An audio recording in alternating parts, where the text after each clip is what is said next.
How this goes. Two really strong teams going head to head here, up for elimination. Looking for Org versus Team Fusion, or sorry, Fusion Esports. My apologies, but I'm excited. We get to see a Shadow Fiend Tusk lane. This is a little bit of a blast from the past. In the Shadow Fiend carry meta, when we saw this hero quite often, it was the lasting presence with the Tusk, and it is very strong. You also have to make sure that you do not underestimate lasting presence in the team fights and in the mid game, because this is one of those facets that you can suddenly just be like, oh, like we lost a couple heroes, no big deal, but we still might be able to take a fight. But then you forget there's like an extra like 13 minus armor on everyone around you, and you're like, oh, wait a minute, it's not working so good. Yeah, there's a lot of off of that facet. There is a lot of tempo potential for Fusion's lineup. And to a degree, you might need it, because Tusk nowadays, now that the drinking buddies got nerfed, if you don't have a good start, you really struggle. I mean, yeah, it was a fair nerf, but it does mean his early game. It means his early game really is a lot worse if he does not have a good time. Fortunately, he has the Shadow Fiend that should be a good lane. But if you slip up, we might see Prada really struggle this game. Yeah, I'm very excited to see how this is going to play off.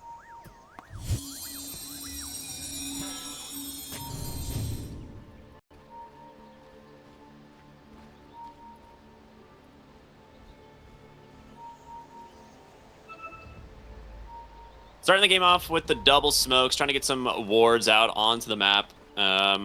Is there any facets that we're looking at here that kind of stand out? Like, oh, that's surprising, or not really? I think everything... Yeah, nothing too crazy. We did throw out the potential idea of Snot Rocket, but he did just go the regular old Seeing Red. I think something fun to keep an eye on is that, you can see it on the minimap, there's an observer in front of the Radiant safe lane. The idea behind that, I think, potentially sniping Morphling. He drops low, stands back a little bit. You have Deadshot. It's a really long range, really fast spell. I might be able to just snipe the Morphling.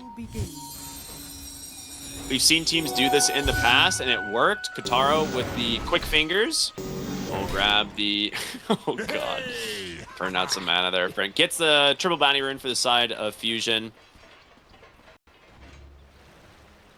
We'll head into the lanes.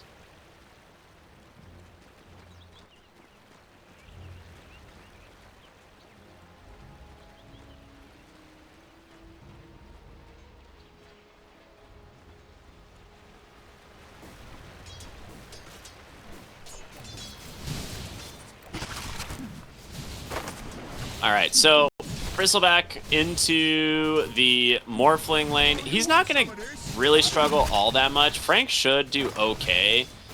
It's my biggest question is kind of like what you said, is if they're going to be able to take advantage of that deep ward and maybe find Pyke on a free kill. Pyke is not one that typically makes big mistakes, though. So if there's anything, we just saw him play a 95-minute or 97-minute game is where it's and he absolutely crushed it. So pretty clutch player. Yeah, he should be... I don't expect much to happen to him. This lane should kind of end up being a farming lane outside of that surprise, like, Deadshot silence kill. But like you said, Pyke doesn't usually slip up like that. In before caster curse. For a moment there, it's been a while since I've seen Puck mid, because it's either banned or not picked, and the Puck, like, orbed into the tower. I'm like, man, that's going to be a lot of damage. Then I remembered the innate, and suddenly he just gains like it's healing, right? Yeah, I'm like, oh, that's right. This is the trick. You just gain health from tower shots. Classic. Yeah, I do think that actually gives Puck a slight edge in this, what used to be a very skill-based matchup. I feel like that free healing is really good, even though it did get nerfed a bit. Rightfully so. I know it's... Well, I can't say I know, because it's not like I talk to them that much, but I feel like we see a lot of mid players still do the void into the Puck, just off of how much experience they have in it, and that they still believe, you know, every mid player believes I'm going to outplay this guy, right, with the skill-based matchup, so I feel like we still see it quite a lot. Yeah, definitely not me, though, dude. I want an easy matchup. Dude, I only play Dragon Knight in the mid lane. Can't get easier. Please stop hitting me. I don't know what to do. I think I have like a 25% win rate on Puck, so, you know, clearly. Oh, look at this. Pyke hiding on the high ground to do his attribute shift. So maybe they're... Dude, I was like, maybe he knows about this ward or, like, suspects the ward is down here. Experienced it before, perhaps. That's cheeky stuff. That's a mistake you make once. You know, you play the Morphling versus Muerta, you go into your tower like usual, you die, you're like, ah, never again. No, I like what they're doing already. Mid lane, CS is going quite well for the Void Spirit. Not super surprising. Great attack damage, really good attack animation, and then also great spells to secure range creeps. So he's one of the better ones, especially against the Puck for that reason. Top lane, Shadow Fiend, doing quite well. It's pretty even lanes, all things considered. There is some dragging going on, so Doom has a big wave right by him. So, I mean, he's also Doom. God, yeah. You know, he'll get what he needs. Yeah. Dire's middle tower is under attack.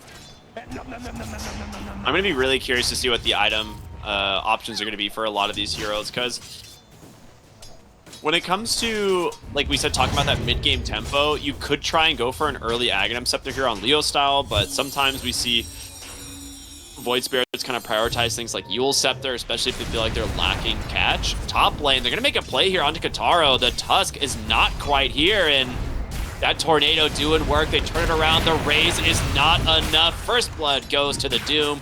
They do get a turnaround kill, though. So a good first blood for the Doom. You said he's gonna get what he wants. Well, that's even more. Even more than he wants. Off a good flame break. Shadow Fiend is a hero. You gotta be very careful with the positioning. Just maybe a little bit too far forward while the Tusk was in the back. I think maybe heading into a pull. Missed the start of it.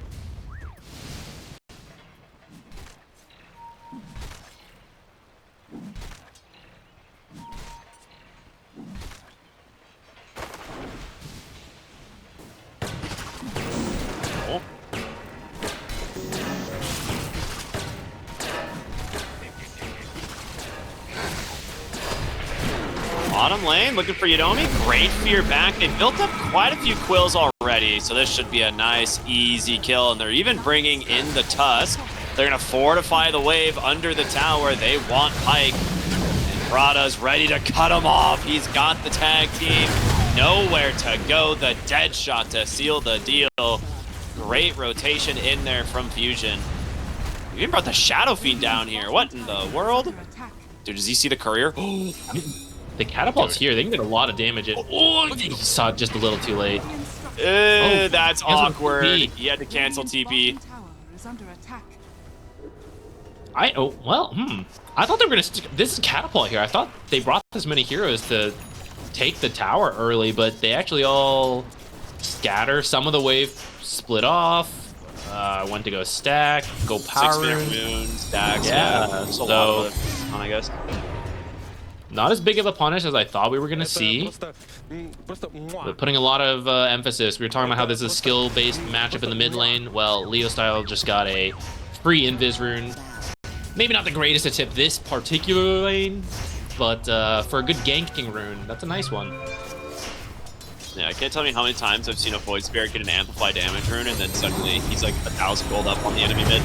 Christy make the play here onto Matthew anyway, and a really nice silence comes out. There's going to be the coil from PP to try and bail out the Batrider, and it works. A lot of damage being dumped here into the Tusk, but he won't be able to finish the job. Top lane, though, we're going to see a play here potentially onto Kataro. A silence out from Michael. Deadshot's going to send the Clockwork actually closer to the tower, and the three heroes should be able to split that battery assault just fine. And Shadow Fiend will get himself his first permanent temporary, or did we say temporary permanent or permanent temporary? I think it's temporary permanent. Temporary permanent stack, thank you. Yeah. It makes perfect sense, don't question it. Because it's a permanent soul temporarily. So what did we agree But it's on? not permanently a temporary soul. Okay. Another attempt on Doom. He's already out of the calling, but the slow from tag team is pretty good. Yeah. That's what I said. Like, this combo is classic, man. It is so good. And the lasting presence aura was already in effect there. So Doom is not a super high armor hero. Foil up in 5. It's a really deep ward in mid. They're bringing in some heroes. They're able to trap Michael. Really nice grab here if they can get this for free. No big commitment required. And they can look for those 8-minute power runes now. Foil out, looking for the Tusk. He's going to pop the tag team. In comes the Shadow Fiend. The damage. Is it enough? It is. And now PP, he's going to get stunned up by a nice snowball timing, but able to jaunt away at the last second. Illusion Rune will be bottom. Shadow Fiend's going to be forced to try and pop the Requiem here to get away from Vitaly. In comes the Puck. And the Puck will be the one to... Oh my god, he just three-shot Requiem got him! Oh, that wasn't even the Death Requiem. He just got him. I'm telling you, there was an extra -4 armor from Lasting Presence going into that. He had... Puck was sitting at -5 armor. Drew Puck... I think the chainmail is... Oh, he just doesn't have it queued. Pucks do get the Witchblade, and then the armor improves, but like you said, in the early game, still not that high. And just the fast attack animation snuck in before they could kill off the SF. Wow, it's very nice to get the kill first since you get all the XP. Yeah, that was a really big one. It does at least get rid of the... What did we say again? Temporary permanent soul. It's temporary because now it's gone. Temporary. Duh. Okay. I don't know which word comes first, man. I don't see what you're not seeing, Ricky. It's very clear. It's temporary. Permanent. Temporarily permanent. All right, they got rid of the 2 temporary permanent stacks. Radiant's bottom tower is under attack. We got our own carry rotation up here to take the tower. And I think without Requiem, I don't think they're interested in fighting this.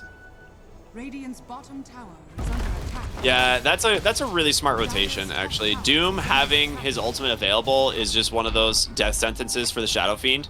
Like, he might be able to stand his ground and auto-attack his way through a kill, but you don't want to die a second time here on the Shadow Fiend.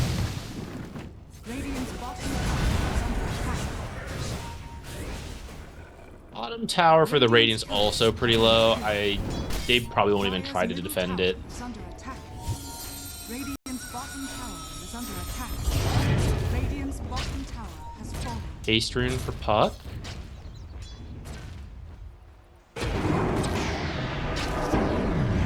Chip damage here from the Void Spirit. Nicely done.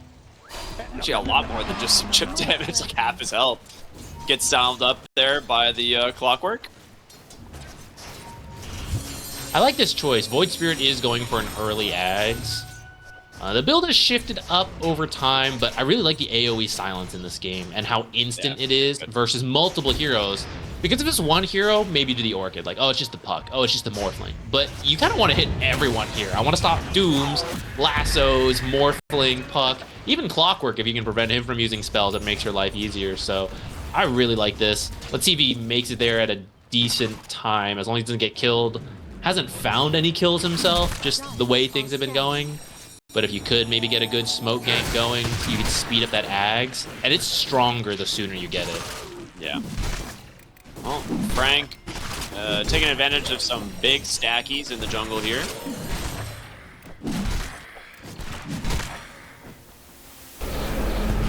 Well, there's a Flare, actually, that's going to scout this. They're like, all right, well, can't really do much about this, but with the Muerta calling and Frank just dropping quills, they cannot really contest. And a good attempt there from the Clockwork, but... Yeah, I really like that from both of them. He knew he's not going to stop it, but he wanted to at least get some of the XP. That's a big ancient stack. Muerta knows. She watches the entrance to keep him away. And, yeah, I mean, you don't get to steal any, but it was a good effort. Just approaching the 12-minute mark here, and we've got a slight gold advantage for the side of Fusion. The Shadow Fiend off to a really good start. I'm kind of surprised the Morphling is struggling as much as he is. But this is a hero that once he gets just like a single item, like Vlad's into like a Yasha, he's usually pretty chill. He can just kind of farm forever. Which he's already got the Vlad's, and he is halfway to his Yasha, so. Not bad.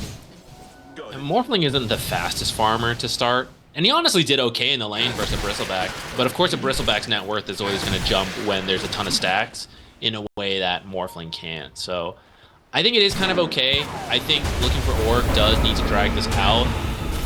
Doom going to try to get out of here. Yeah, they've got a lot of damage here, and goes the way of Michael. That's going to be a nice pickup on these two, punishing the Doom for being this deep in the lane.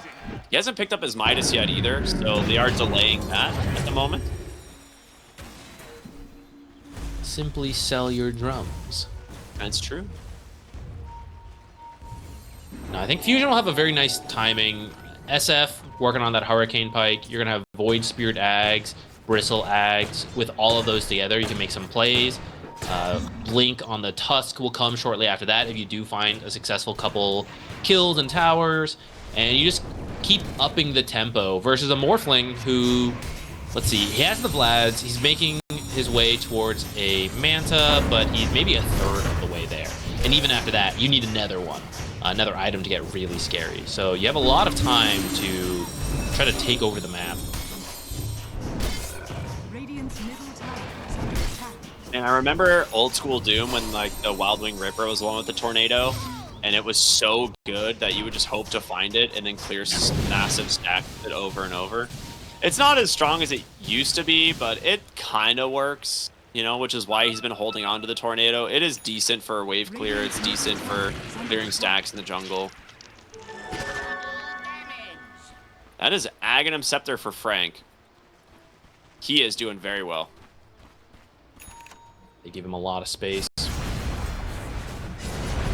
Hurricane Pike early for the Shadow Fiend here.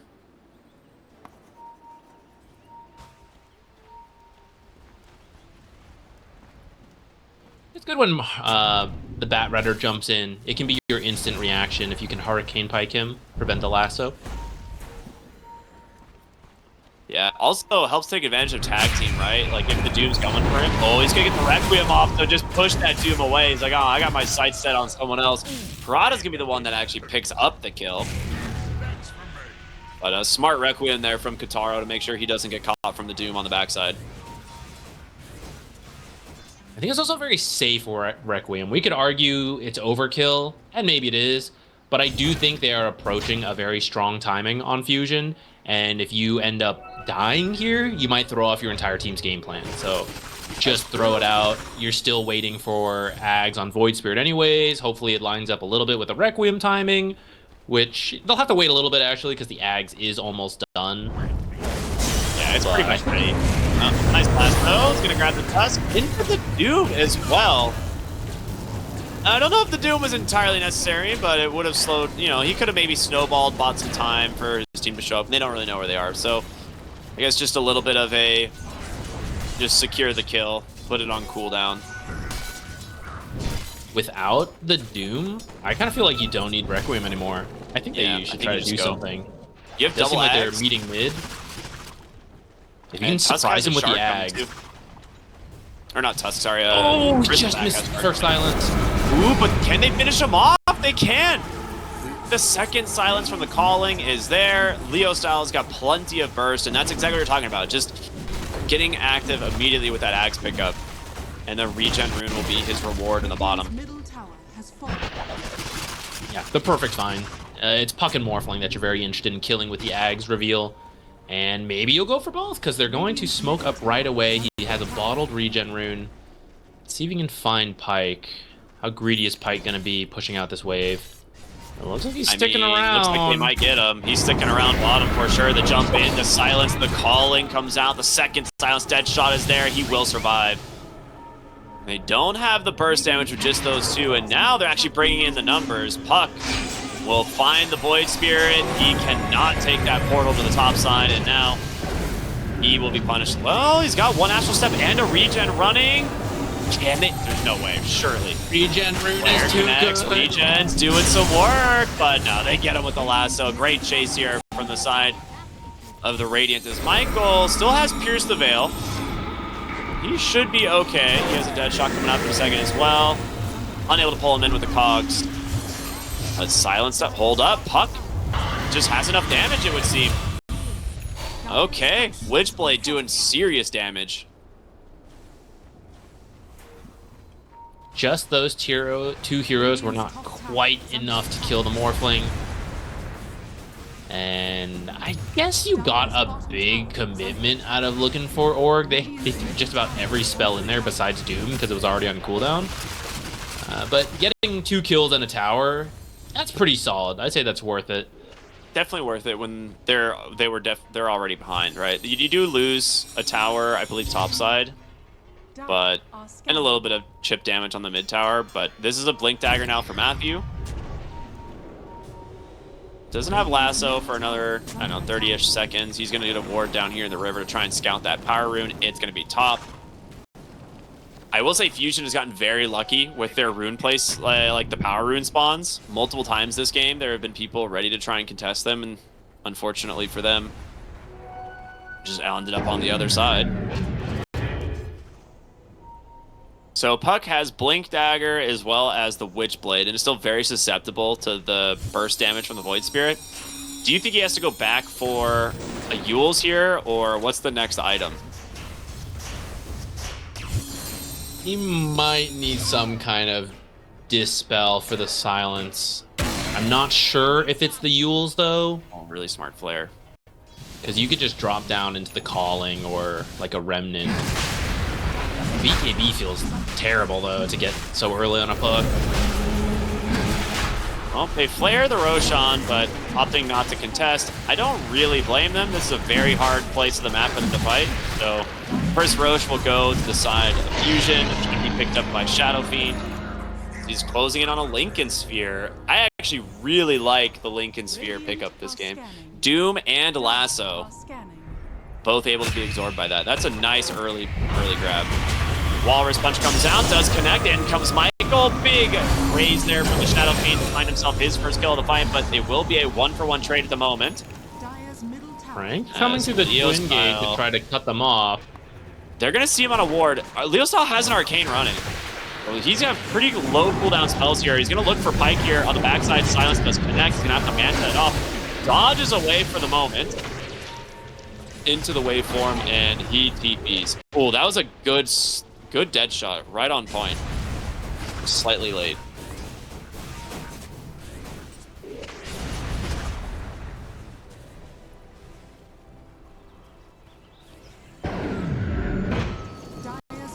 I love this movement from Matthew. Oh, this is his team's wall. I always get confused by the colors, man. I thought he was just like standing in Fusion Zone Watcher, and I was like, Matthew, hello? And he puts the ward there, so he should see anyone that comes for this power, Wisdom Rune. The other thing, too, is that ward might give you some information if the enemy team goes for the Tormentor at some time, and you could potentially make a play for it, for ganking them on the Tormentor.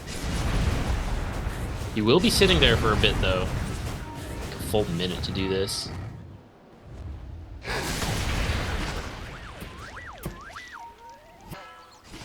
Was it 3 minutes, 20 seconds still on Aegis?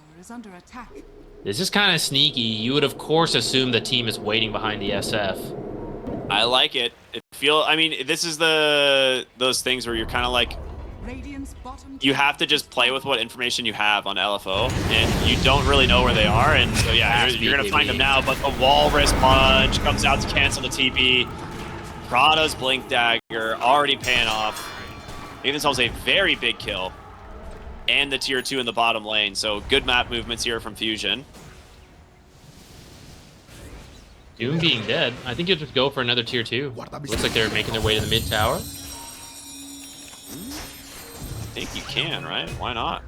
I think so. 20 seconds. Puck is clearing the wave really quickly, though, so I guess that kind of kills the push. Needs to go top now.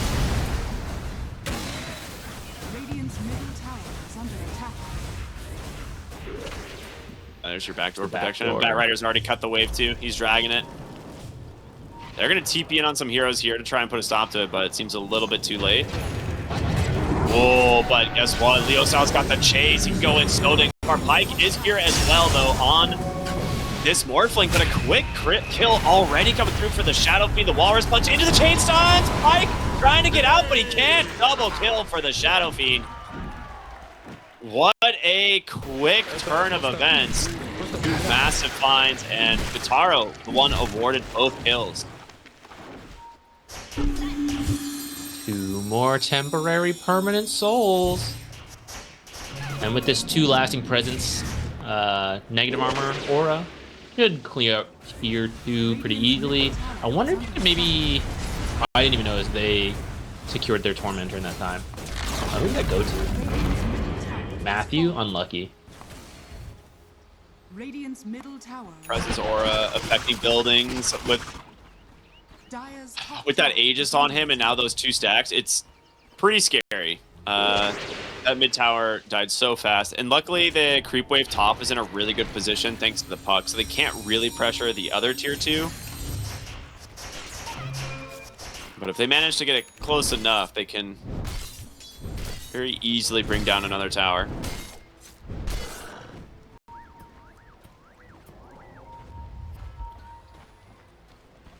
They actually just smoked on Clockwork. I think under a ward too. Tusk, ooh. We'll just walk by, find a courier.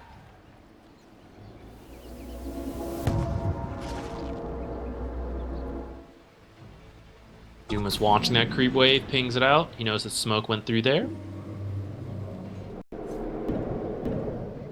They're coming by. He's playing as a ward.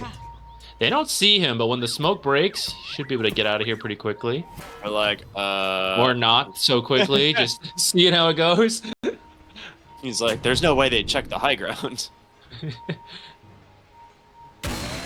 Smoke doesn't find anything. This Clockwork just smoked to try and get some wards placed, and he does end up getting a nice ward on the top side of the lane here. Spooks Prada a little bit, so he's going to TP towards his team. How can you carry hope in the face of the void? Thank you, Leo Style. Wise words.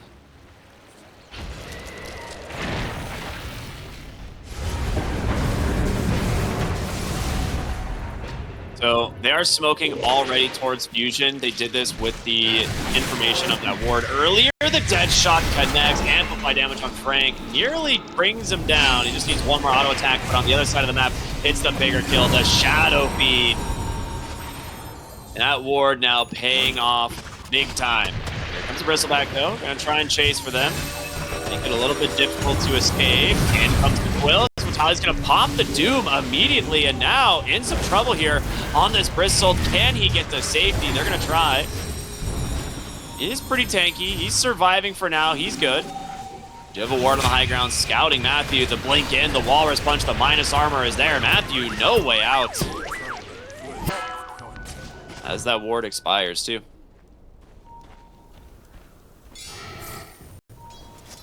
I'm still pretty happy getting that Shadow Fiend kill. Oh yeah. And bringing Fusion back to their own half of the map. But that was the Doom used, unfortunately, and not actually picking up the Bristleback kill. It's tough. He's so fast with the Bullwhip and the Sanj and Yasha, along with whatever stacks he already had before the Doom comes in, so he just runs out of there instantly.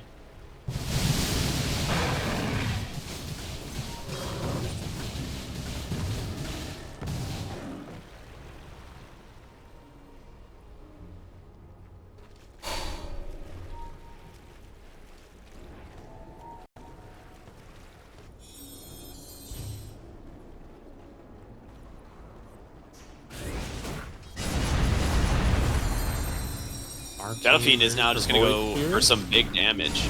He's still not going for the BKB, which I feel like they might need at some time. And speaking of BKBs, Puck will have his now completed. I guess he does do it. It does. It feels bad, but I kind of think he had to. Yeah, there's too many silences. Too many. Yeah, silences, the fear, the Requiem calling, all this stuff. It's just a lot of junk. And as long as one hits you, you'll probably die, because they have so much physical damage.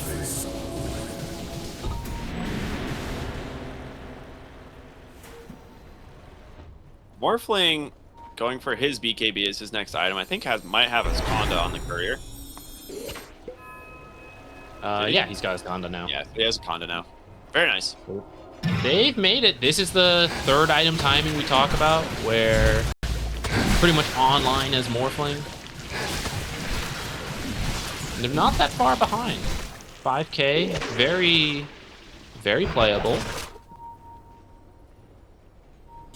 Especially if you perhaps find an SF under your ward. Nice gem there from Prada. They're gonna immediately pop the drums. Be like, all right, we get the gem. That's pretty good, dude. That's illegal. You can't do that. Just steal the enemy's jewelry that quick. It's wrong. It's not what the moral Dota player would do. That's a really nice find. They're like, forget the Shadow Fiend, man. Take that gem. Very nice call there from LFO. Now Roche is up on Dire's side for another 2 minutes. We'll see if they decide to scout this one out on the side of Fusion, because they can take it really quick.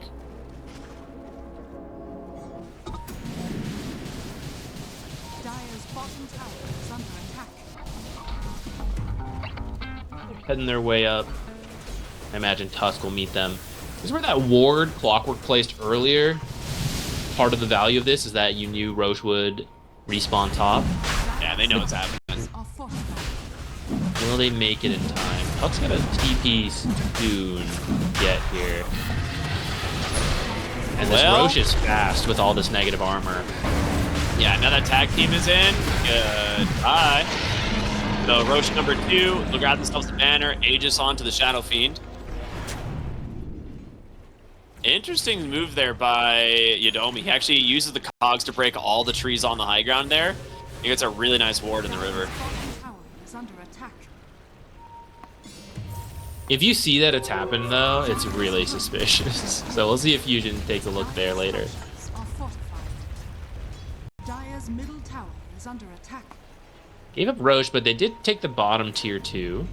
See the bristle. Could at least get a tower out of it. Ooh, if you could find the bristle, that'd be really nice. Ooh, smart TP.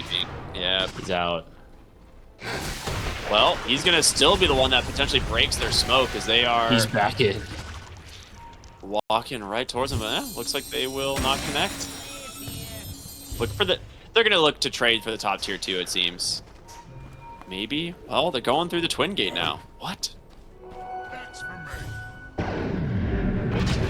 This whole bottom side of the map is so dark. Nobody has vision down here.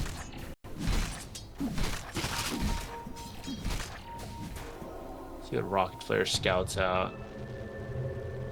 Don't think the Rocket Flare actually saw anybody. They're kind of scared. They don't know what's going on. Like, where are they? Just TP back home. Decides to morph in the puck. I don't blame him, dude. It is really scary where they are on the map. Dire's top tower is under Another attack. smoke out from Fusion here. Gonna probably get behind the Shadow Fiend or head through the Twin Gate, see if they can find anything topside. And looks like it's gonna be the option for the Twin Gate. I mean, this is where Morph and Puck have just been farming for the last couple of minutes. Morph is already out. The Puck does have that BKB available. Oh, they're gonna see just him. hit a He needs ward. to initiate with a stun. He's gonna BKB. Second silences out up onto the high ground. You can Walrus Punch to try and prevent him. But yeah, that BKB, it's so good. Already paying off, saving the gem. Well done. Might be able to go force a fight now though, because that was BKB and Coil used by the Puck. Two That's very true. important spells, and you didn't commit anything. The charges that Void Spirit used aren't that long of a cooldown, so they're almost back up already. Radiant's But yeah, it looks like they want to clear out the last tier 2 and maybe snipe this Tormentor. That'd be a pretty nice win. That's a really good idea. Radiant's top tower. They did it last time too, didn't they? I think they wanted to, but I don't think they actually got to steal the Tormentor. Oh, forget it. We're gonna go high ground. Daedalus is done on the Shadow Fiend. The guy is ready to do damage. They just immediately drop the banner. They're gonna force back LFO immediately. They're out a couple waves before they start their TPs. Actually, Puck and Morphling are taking their sweet time. They're going for a wrap around here potentially, looking for a lasso opportunity or something from the Clockwork. taking so much time, you're just losing your barracks. Entire lane of barracks is gone. This is the Shadow Fiend, man. It does way too much damage. Matthew goes in to get the Pierce the Veil off immediately. That's going to buy him some space, but in comes Puck. Great coil onto 2. Pike will take him out of the fight, but they've got to be careful. Your Shadow Fiend still standing pretty dang strong here. The Requiem's available, but does he get a chance to use it? Silenced up. Now the BKB out for Frank, chasing over onto Vitali on this Doom, and he can't get out. He doesn't get to use the Doom. Silenced up, and he's dead. It's 2 buybacks and a dieback, actually, now on Michael, but a really solid hold here from the Radiant. I mean, granted, is it a hold? You lost your entire yeah, I don't know. They were We just call that a a hold? little. They were a little late on getting there. I don't know. I think that's fine for Fusion. The fact that you had to buy back, I mean, you didn't have to, but if you win the fight right there, you might win the game. If they don't have buybacks, right? SF picks up a bunch of temporary permanent soul stacks and auras, and you finish off the buildings. So I understand that was a push for the win. You don't get it, but you still got the top racks, right? You kind of wait out the support buybacks to some degree, let them recover their gold, maybe just wait for the next Roche, and you can just play the bottom half of the map. So I think that feels okay for Fusion, but it surprisingly, despite taking those barracks, it evened up the gold lead for LFO. So I don't know. Maybe it's a win for LFO. It's one of those confusing moments. They can hold for a while, for sure.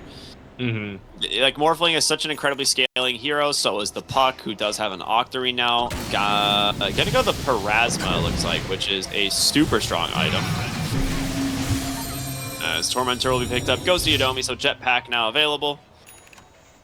Very good shard here, much better than the Bat Riders. It's always a 50-50. You never know which one's going to get it. Sometimes you win the RNG, and sometimes you don't.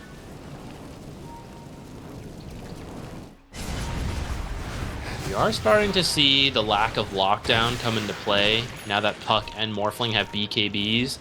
Tusk got taken out immediately, and without the punch, there's nothing else.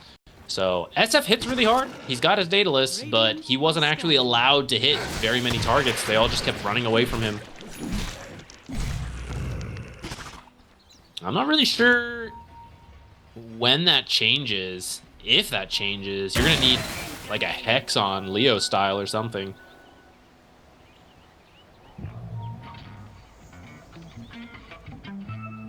I'm trying to think if he's going to be the one that can build it, or if he just is going to go for more damage. Because the other option when you're playing something like Void Spirit is you could just build, like at this point, into more like all-stat items, especially since he already has the Manta and Lincolns. So,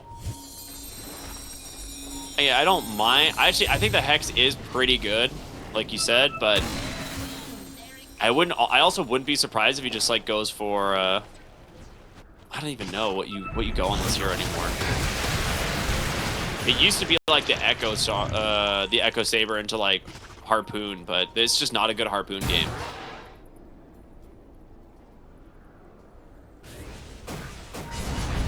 We'll see what he decides to do. I think if you don't go Hex, or if you do go Hex, you enable SF's damage a little bit better.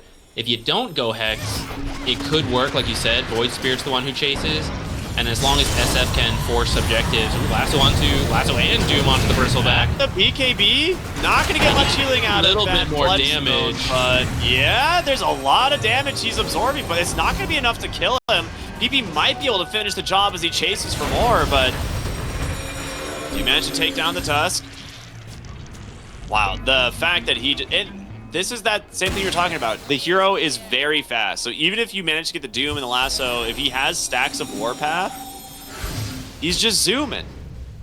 Just zooming. He did build a Sanj and Yasha as well, so it's less Doom time than usual, and that's the main thing that kills Bristleback. More than the damage Doom actually does, it's the prevention of Bloodstone healing and being able to use your spells. If you can just run out there and wait out that time, then you can just run back in and use your Bloodstone. So you did lose the Tusk. That was also a dieback, so they'll have to chill for a little bit, but That was a lot of spells used, and I think you can just go if you want. Oh, I guess Roshan, you're waiting Roche time, so maybe you gotta go posture for that. Yeah, I mean, you do that, or you just push bottom. Because this is the other thing, like, top is, like, if they're going to posture for Roche top, and if it is a long Roche, which you don't really know yet, for us, we do know it is, you could potentially just threaten an entire second lane of barracks. I mean, Morph is also so farmed, my goodness. BKB's on both of these cores now.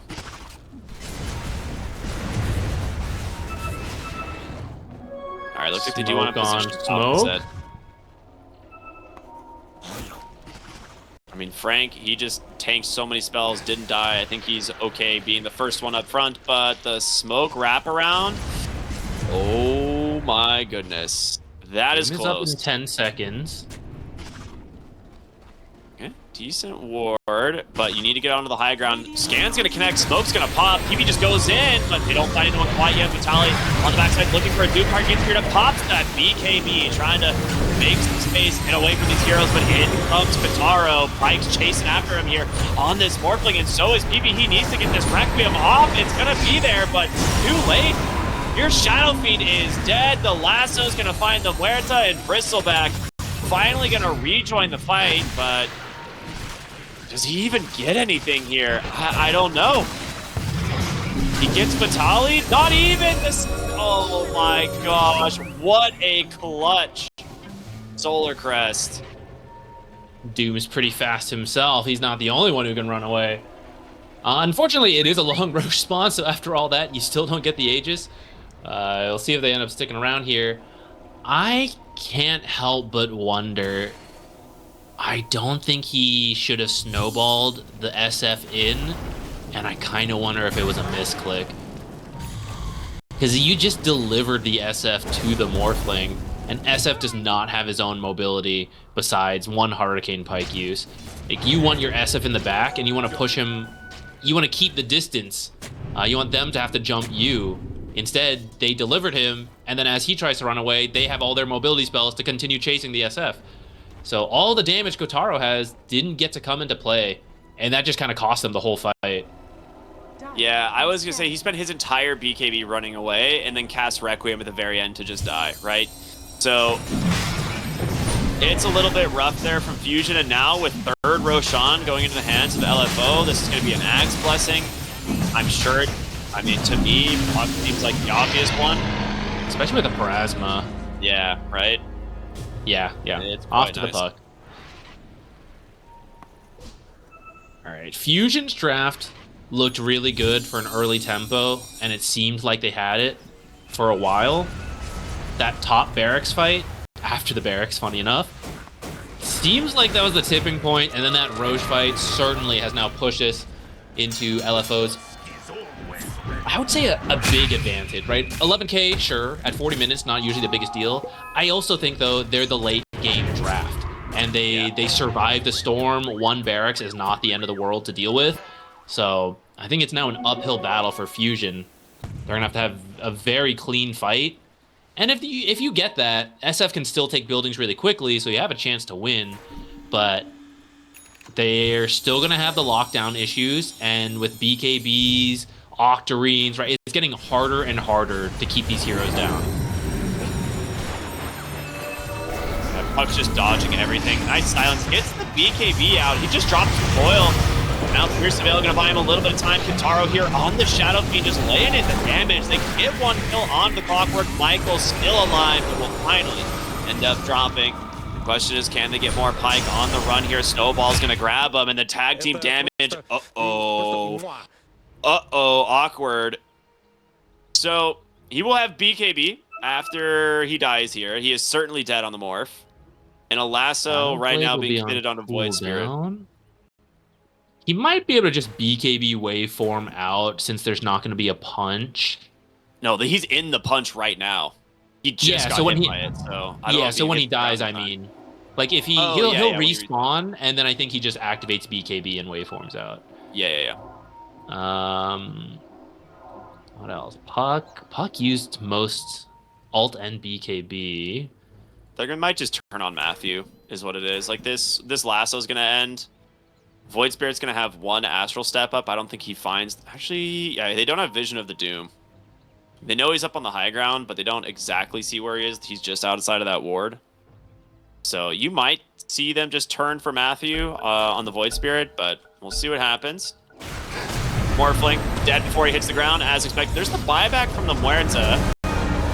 Requiem canceled. Very nicely done. He's going to force the BKB waveform. He gets the kill onto the Tusk. The Doom actually gets dropped here onto Frank. But yeah, the chase now onto the Bat Rider. Just popped by Kataro. A big old pinata. Radiant's the middle gem. tower is under attack. All right.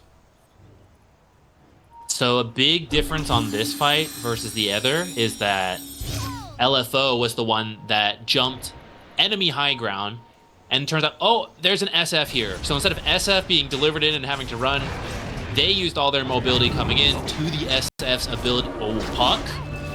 He did not know this hero was here. He just was walking on by. Puck goes up, though. To go into the base. I don't... Yeah, he should be out. They don't have a way to catch him. He actually even BKB TPs safety just in BKB. case. Can't blame him. I mean, if you get caught in the base, you have such a long journey to get out of here. So...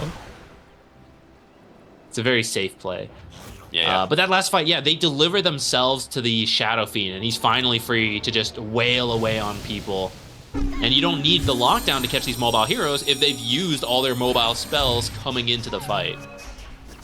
Oh, yeah. LFO's got to be a little bit more careful of where they go. I think they thought they were just getting, like, maybe a quick Muerta kill or something, but turned out the whole team was there.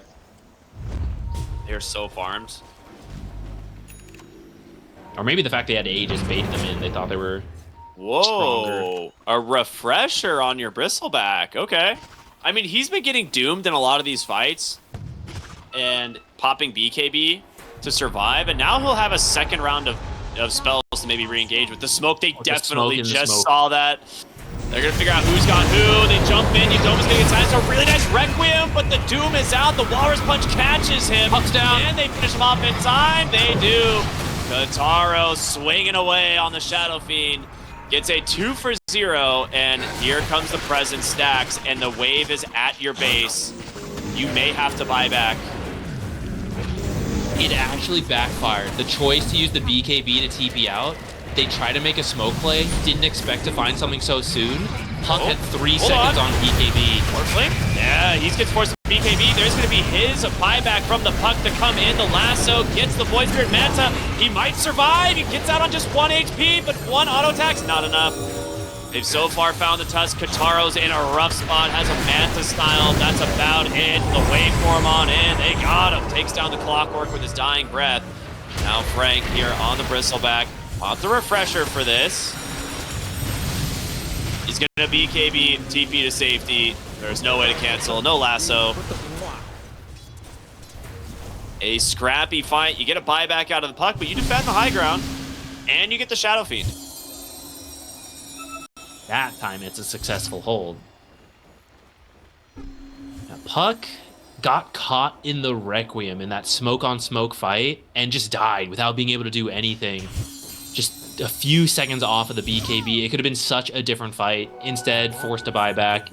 You do hold. It feels pretty bad to have to use that buyback, though. Yeah.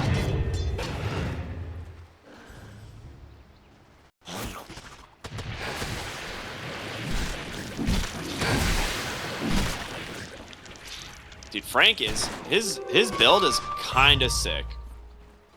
I was not expecting a refresher Bristleback this early, but it works. Can't even doom him. I don't even know if you doom him anymore. Sanj and Yasha plucked in a Cedix cap is like not even worth it. Maybe doom onto Like Tusk Spirit. or Void Spirit, I think. Now, although those last couple of fights didn't work out, I still stand by the fact I think LFO has the better late game, and just these fights are not being done in the best way. Eventually waiting for a more like Blink Lasso pick-off. The last couple fights were all 5-on-5s, jumping into the enemy team. But find your Doom kill, find your Lasso kill, poke someone down with a Conda. Right? I feel like that's the way they need to take these fights. Yeah, I agree. The Tusk has actually been getting a lot done in these fights too.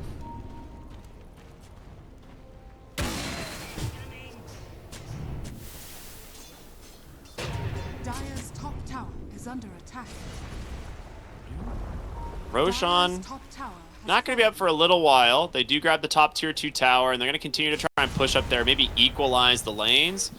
That shield rune for Void Spirit is quite nice. Dire's top tower Shadow Fiend, I think, was about to finish his Satanic.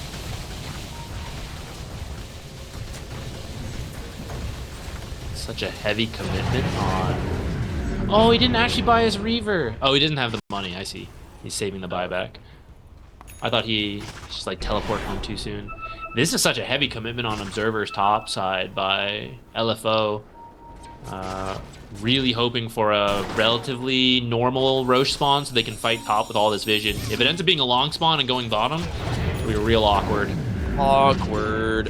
Void Spirit gets the D-Ward. Gonna get immediately caught from the coil. Does he have the BKB? Actually, it's right, he doesn't have one, but it's Snowball to save him. Buy him some time. Does it get him out? No. Here's with the Doom. Finally connect. Kataro's got to get a lot of damage out here, but they're gonna buy back now on the Void Spirit. They can TP into the other side of the fight. They're gonna chase. Can they get away from the outpost? They get the double blink out. Prada's trying to find them. Hasn't gotten there quite yet. The Doom, an elusive, quick hero. Same with Matthew on the Bat Rider. He's gonna go straight to the high ground. Prada will not find him. Very close. Well, those are 2 big buybacks out of the side of Fusion. That's the type of fight you want. You find the lassos, find the Dooms, and it's not the full 5-on-5. By the time every team shows up, they're all out. And although the buybacks came out, I don't think he had teleport available, so they actually just had to walk back into the fight. Now here's where you are hoping for a fast Roche spawn, because you bought back, you'd like to secure Roche for yourself. Minute and a half. I mean, all the spells will be back up. Both teams are gonna have to fight for it. Man, Leo Style may need to opt for a BKB this game. Even with all, like, with everything that gets dumped on him, it's really difficult for him to play without a BKB at some point. Especially now that maybe Puck he is level gets his 26. own. scanning. Yeah, maybe his own Sanjan Yasha, but it feels a little late for it now. But maybe that could be cool too, the same status resistance approach. They actually are... I mean, they scan it out. They will flare it now, realize that there's nothing going on in the Roche pit, so... LFO... very happy about this. They could completely readdress the lane situation. They push out mid and bottom. And they will smoke up themselves, ready to go, and try and force another fight.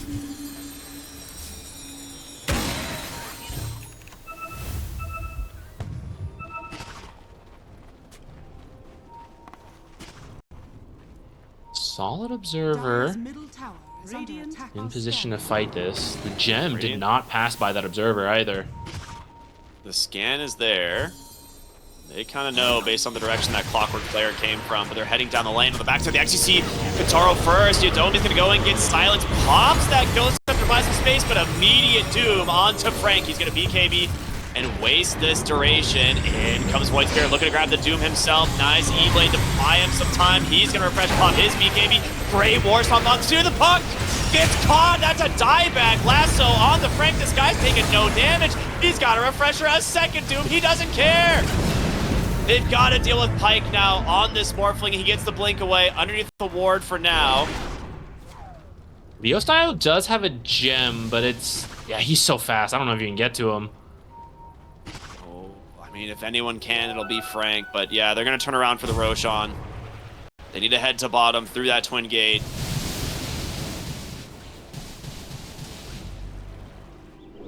"90 seconds, no Puck." 2 Dooms used on Bristle, and it's not even a normal Doom length. Like, for the amount of status resistance he has, Frank just doesn't care. He wanted to get the Void Spirit. He even got the Hoof Stomp, but he had no way to cancel the Lincolns on the Void Spirit. Yeah. So he eventually just settled on the Bristle, but it's almost not worth it. He doesn't really have an item slot to change to get something to pop Lincoln, so I wonder if he has to change... I feel like you change War Stomp then. You have to Doom... You can't Doom Bristle. It's not worth it. This is a game where you actually just don't have great Aghanim Scepter heroes. Like, Bristle and Void Spirit already have theirs. Shadow Fiend doesn't really care. So maybe you just give it to Tusk and you get Walrus Kick. I don't know what else you do. Tower has fallen. Oh, it's still locked in the... Oh, because they did some damage while it was top. Yeah, because it took damage on top side. So a little bit of a weird a scenario where, like I said, typically you don't really you would love the free ags, but Maybe parting shot to just take Morphling out for a bit would be kind of interesting. yeah, I'm sure. Did they put it on Tusk? I'm sure they did. All Blink Lasso. They Lasso on thought the it was Doom. gonna beat immediate Doom, but he has the Aegis. He's Can so they far in get the him bait, out? though. He is very far in the base. Nice use of the calling to try and get him out. Drop everything to make some space. The puck's coming out on the right side of the fight. They actually don't see him quite yet. Big coil onto 4. And they're going to clean up. Big Mike comes in. He's on to 2. He takes down the third. Shadowbeat trying to stand his ground. Pops is Satanic. You can't do it alone, my friend. There's the Another other Doom. Oh my goodness. Fusion lose everything on the high ground. What a coil from the puck. For one, Barracks, not worth it. Frank, the sole survivor, just because it seems he can't be killed nowadays, but his team is not. The same cannot be said about them. I don't know. Maybe you got to throw more. The SF being pulled in so far is what really got them. Forces you all in for that coil. Is why you have to be so careful of diving the enemy base. Not that that one was intentional, but I don't know. Need to be faster with the Lincoln stacking on him or being ready for the Blink Snowball. I don't think they were in position yet. Ooh, hook shot just off the mark there. But now, there's the lasso. There's going to be the break in from this Morphling as well. And Frank cannot survive this time. 90 seconds. They're just going to go straight for tier 4's LFO might have just gotten the game. Bristol's 100 gold short of the buyback. He leveled up or something. Oh no, The game's just over. That's just it. Well played, LFO. They, again, for a lot of this game, felt like they were in control in multiple opportunities, but, you know, they hold it to sustain the lane much easier. Now, you don't get as much health and armor as fast, but you could just max breathe fire and go bottle if you want. Otherwise, you can just go like gauntlets and eventually just out-sustain the lane and max Worm's Wrath because Dragonite doesn't have any other facets. Yeah, I think the Worm's Wrath also gives him more farming speed, which that's one way Puck could deal with this matchup before. You just shove lanes in, old Dragonite couldn't really clear it quickly. But with the facet, it's much easier to, and then potentially go do your own jungling. So I think more pressure on the Puck to maybe start off well and then go make some plays for the team. Dragonite will kind of do the same, but he really needs the blink first. I don't see him making a play without it.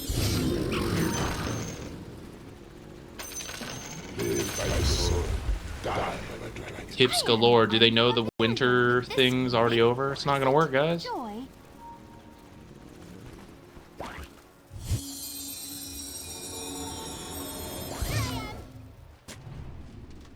Smoking out, getting some wards placed in the mid lane. Lion, where is he going? All right, there's his ward. That's an interesting one. We're on the medium camp there. I guess with TA in the safe lane, these are stack camps that are really good for the Phoenix to make, and it's really easy for him to kind of clear these. Mm-hmm. 30 The seconds to greatest battle. tragedy of our eon.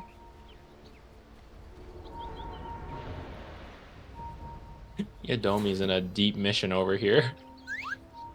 He wants to block the ancient camp nice and early. A lot of stack farmers, so makes sense.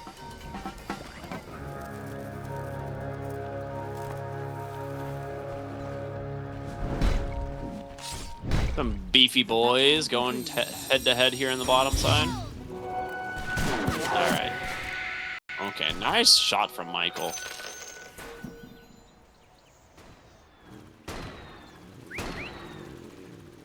So this is an afterburner gyrocopter, which he hasn't put a point in it yet, manipulate the lane. Dude, that is so funny.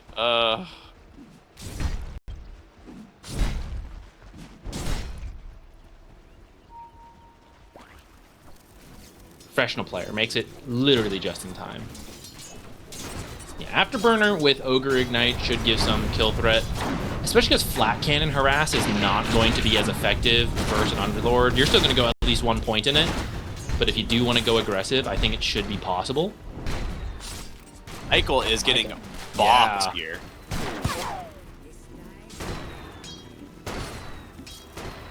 Yeah, I think the level 2 out of this safe lane is going to be really scary because Afterburner will kick in with the Rocket Barrage. You'll have level 2 Ignite, like you said, and they should be able to run down pretty much anybody, and that's why they're kind of pushing the lane here with the Flak early on to try and counter the push of the Pit Lord.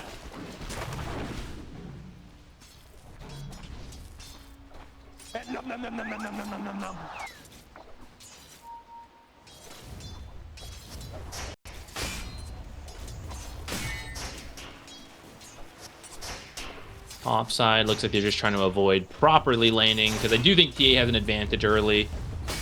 Over time, I think Tide gets better. Oh, hold on, there we go. Oh, nice dead shot to get him away. They're gonna try and finish the kill. He just needs one more auto attack, but now Yadomi gets him with the Ignite burn, just like we talked about. And that will be first blood into the hands of the Ogre. Bottom tower is under attack. That's big. Mid lane, the puck is really struggling here. Dire's middle Very close. A Breathe Fire right before Fairy Fire got used. Dropped him. I don't know. That's like below 20 health or something. I missed the exact amount. The thing is, they can just keep kind of doing this in the bottom lane, right? Oh, he was trying to get the Ignite onto both heroes. Unfortunately, it only hits the Muerta. Blood Grenade is that... Ooh, that was a kill. Well, he had a Fairy Fire, so maybe it's not. It would have been close, though. It's also one of those things where it's like, is killing him actually worth it? Because like he can't contribute to the lane. He's gonna have to go deny on some creeps and then come back. True. Waste more time. Yeah, I don't know. Maybe the kill's worth it. Maybe controlling the creep wave is worth it. It's hard to say. They get the Lotus while he's gone to win in its own way. Yeah. I guess they maybe could have done that if he had died too, but maybe he respawns and he TPs back in. I don't know. It is what it is. Top lane. Prada secures the Lotus as well. Alright, Dragonite matchup even better than I remember. Orleo is styling on PP here. Yeah, this isn't even close. 20-10.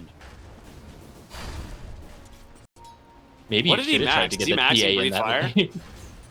Yes, he's got 2 points in it. Yeah. It's 2-on-1 right now.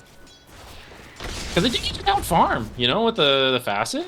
Like, you have better base damage and you farm well. That's so mean, fortifying to prevent the banner creep. Это просто муа. This Dragon Knight's going to be very problematic with this good of a start. The question is, who's going to get the stack priority for this side of Fusion, because all 3 of their cores can clear stacks pretty easily. If Dragon Knight is going Blink, I would like them to give it to him so that you can get that as fast as possible and do things. Blood Grenade and Ignite out in the bottom lane, trying to get on top of Michael, and they will. Afterburner's kicking in. He's got plenty of movement speed to kite out this Underlord. Missile comes through. He does have a Firestorm, but it's not enough. Double kill into Pike. Gyrocopter and Ogre, the classic lane combo. Now you're probably regretting maybe not banning the Ogre when you had the chance.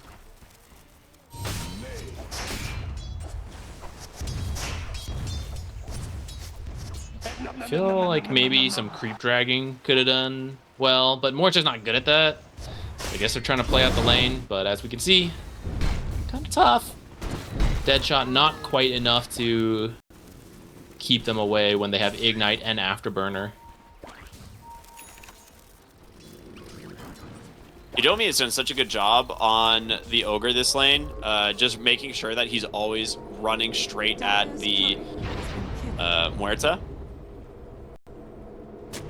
And they do have a good ward behind the tower here. It's already going to scout the TP in from the Phoenix. Now there are boots as well as a salve coming out here for Pyke, so he will get back to full HP here momentarily. I don't think this rotation will lead to much, but you do get an instant D ward on a very really fresh nice observer, which is that's pretty nice. Dire are Come on. Prada's like, wait a minute. He might be I there. think he even scanned it, yeah. Yeah, he does. He scans it. He's like, Well, now they're going to send the Ogre top. He might do a ward check as well. Nope, they're just going to actually run for the TA. But there is a ward already scouting this out. Good moves from TA getting out of there. And mid, where's the power rune? Regen rune for Dragonite. Not really the best, but I'll tell you what, he's low on mana. Maybe he's happy with that. blessings.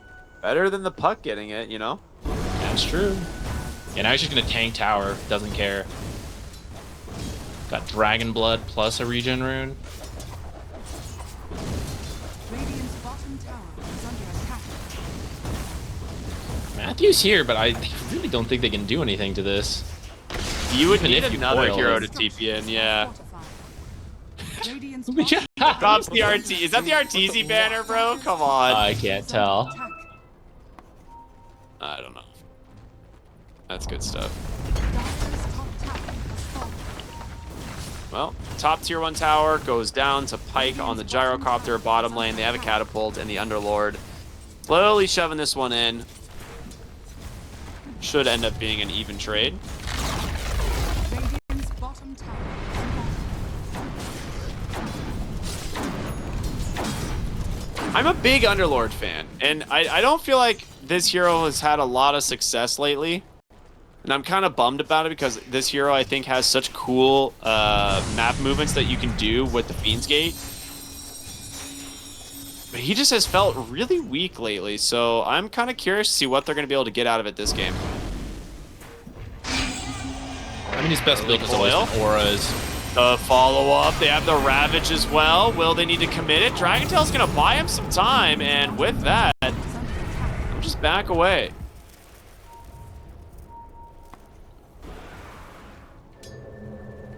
Underlord's best build has always been auras, which are nerfed right now. So, yeah, unless a lane matchup's good and the global movements are good, we don't see him as much. So far, the lane didn't quite go their way, so we'll see if the global moves can make the difference this time. Yeah, I mean, they're down 3-0, but they have a gold advantage, and all three of their cores are farming quite well. That being said, TA is getting super ganked right now, not just regular gank. Super ganked. You know, super gank. You gotta make sure to clarify that. Ravage gonna be committed. And that will The help. Ravage is how you know it's a super gank. Yeah, exactly. Regular gank wouldn't have needed it. It's a good find. You don't mind using Ravage for just a solo kill, especially if it's the carry. Dragonite, close enough to get the stun. Can Lion make it in time? Oh, but doesn't get the Phoenix. Should just burn down. Got the Fire Spirit on there too, so really nice move from Prada to back him up. Coil though, trying to finish nice Phoenix. one from DP. Not gonna get it. Fairy Fire and a Tango available, but he'll eventually regen himself back up with those Tranquils. The Dragonite's Blink. He did decide to go for it. It's really close. Just about 200 gold away. He's currently farming a stack. So you'll have the Dragonite Blink to initiate. Underlord ult is ready. And if you can bring, like, the Muerta, like, that's some follow-up. Blink stun, calling, Deadshot. Should be able to kill most people. If you think you need more, Underlord will join in. I want to see them start doing things. TA needs a little bit of space. She's been run at right now. She doesn't like being this low on net worth.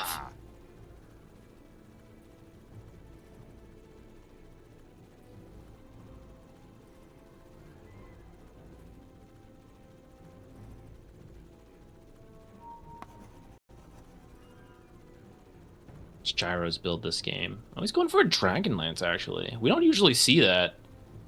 The Falcon Blade into Dragonlance. But I guess it makes sense. It's really helpful versus the egg. try to not even outrange, kind of match what the Dragon Knight and the TA can do and allow you to navigate through the pit if you eventually get a Hurricane Pike. I like that adjustment. It is going to farm slower, though, than going straight Crystallis or Ags. Yeah, but I that's think true. fits the game to let you actually do things later. I wonder if the Falcon Blade pickup is to try and accommodate for this as well, because it's also another like potentially early tempo item. We don't see it like in every build. Like I said, sometimes it's a Chrysalis early, but yeah, I like it. He went aggressive with the Ogre, so I think it makes sense to get that early fighting item versus the Underlord. Otherwise, maybe some of those kills get turned around on you, and you're the one feeding.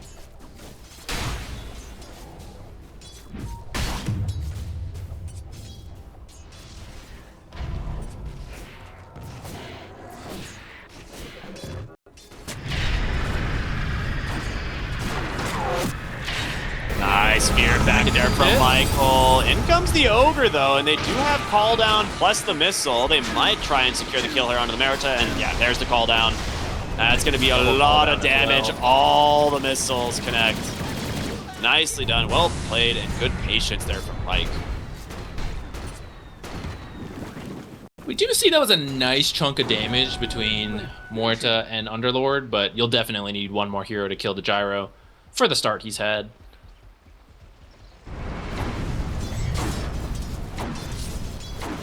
Oh, Dragon Knight changed his mind. Okay, he's going for Mage Slayer.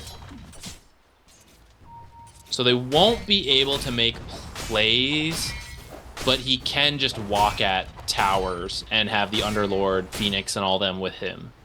Dire are scanning. I think I would have liked the Blink more, but I'm down to see how this plays out. Because it is kind of a good Mage Slayer game. I do like that. I agree. It is a pretty good Mage Slayer game. Stacks being made bottom jungle side. Do they have any others? Not at the moment. I think I'm fine with the DK going Mage Slayer right now.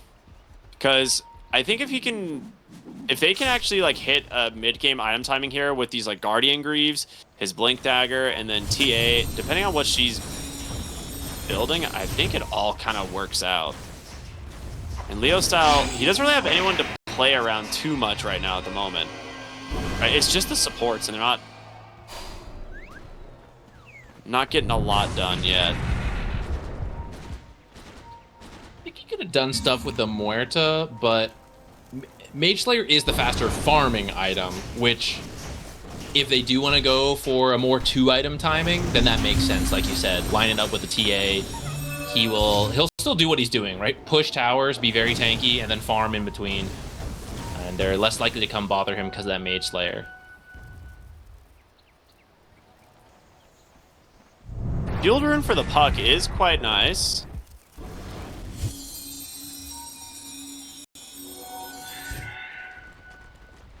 Where are we on the Tide? He's got himself his Vlad's going Mage Slayer. We see this build kind of as like the typical one nowadays for Tide Hunter.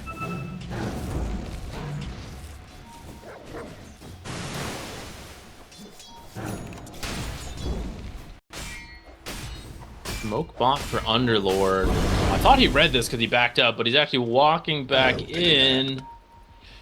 It's kind of close to the tower. The team could maybe rotate in if they all react right now. They're going to TP right away to try and help him. The mech doesn't get to be used, and a very nice kill going into the hands of the Gyro. The question is, can they chase?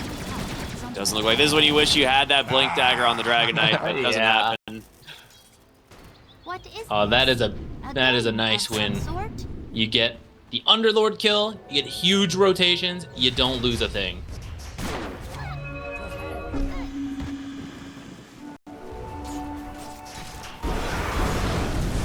They're going to resort to trying to finish off this mid tower, and it's not going to be that easy. Shield Rune into the silence, though. That's going to be able to keep Puck plenty healthy. There's going to be the coil coming out as well. Nice rotation from the Underlord here as they take down the Ogre. All right, they're like, okay, we're going to force you guys to defend the tower. They bring all 5 heroes. This will be more than enough to secure it.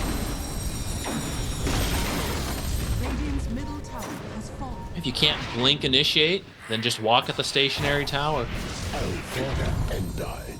Gyro ult is a significant portion of their early game damage, which they had to use on the Underlord, so good call once you can't actually find anything in that bottom lane.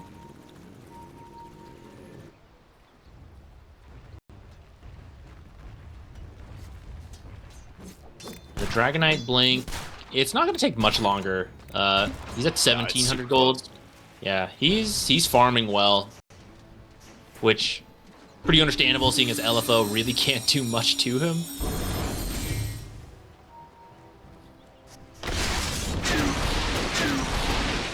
Oh yeah, big stacks here for the Gyrocopter. Now this will definitely get him to his Aghanim Scepter once he cleans up all of these. He just needs about 10 seconds for that flat cannon to come off cooldown. Oh, and gets a salve. You love to see that. That's the best time to dig up a salve when you're clearing ancient stacks. Talked He about already has the Dragonite and they switched away from it. Oh my god, there's so many stacks for this Gyro. This is huge. He's rich. So even with all that, Kotaro on the TA has also had his fair share of stacks, so it's still pretty close. Gyro might just pull ahead with finishing this camp. He's got No, actually still a good chunk behind. Oh, does he? Yeah. Triple stack? Yeah, if he gets that, pretty much even on the carries. I do like the Deso Dragonlance pick up pretty early here for the TA.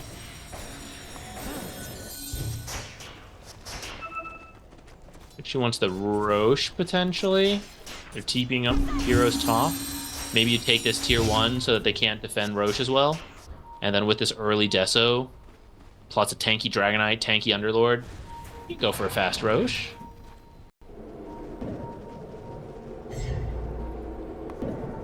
Dire's middle Good tower call. is under attack. I think you can. I mean, TA Underlord can do it themselves. You probably, well, as I say, could wait for your team. Blink but onto the puck in the bottom they're lane. going to go bottom lane, like you said, try and grab puck. The dead shot from down. Michael's got him. Very nice. Couldn't quite get the angle for the ideal knockback into the silence. Got super, I'll call it pure skill. Shot at the puck. Puck dodges it, gets the ricochet, hits the puck anyways. That's crazy. And you get Roche while it's happening.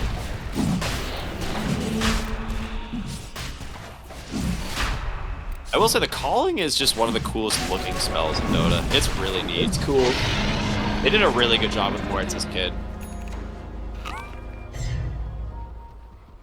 Why'd they make it so hard though? I can't hit any of the spells, Ricky. Radiant are scared. Just take some practice. It's definitely harder than Ringmaster, where you just like put someone in a box and then you win the fight. Love me some Ringmaster.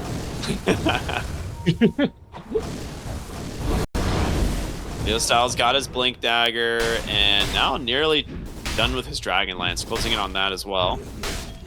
Now, Tidehunter actually opted to go for Blink Dagger here instead of finishing the Mage Slayer.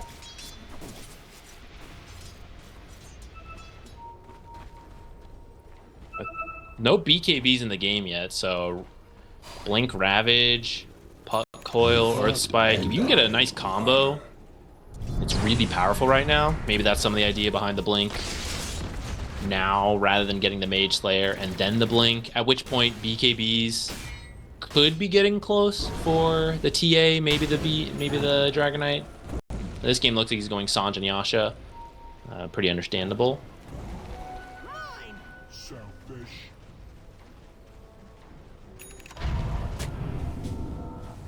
Radiant's top tower is under attack.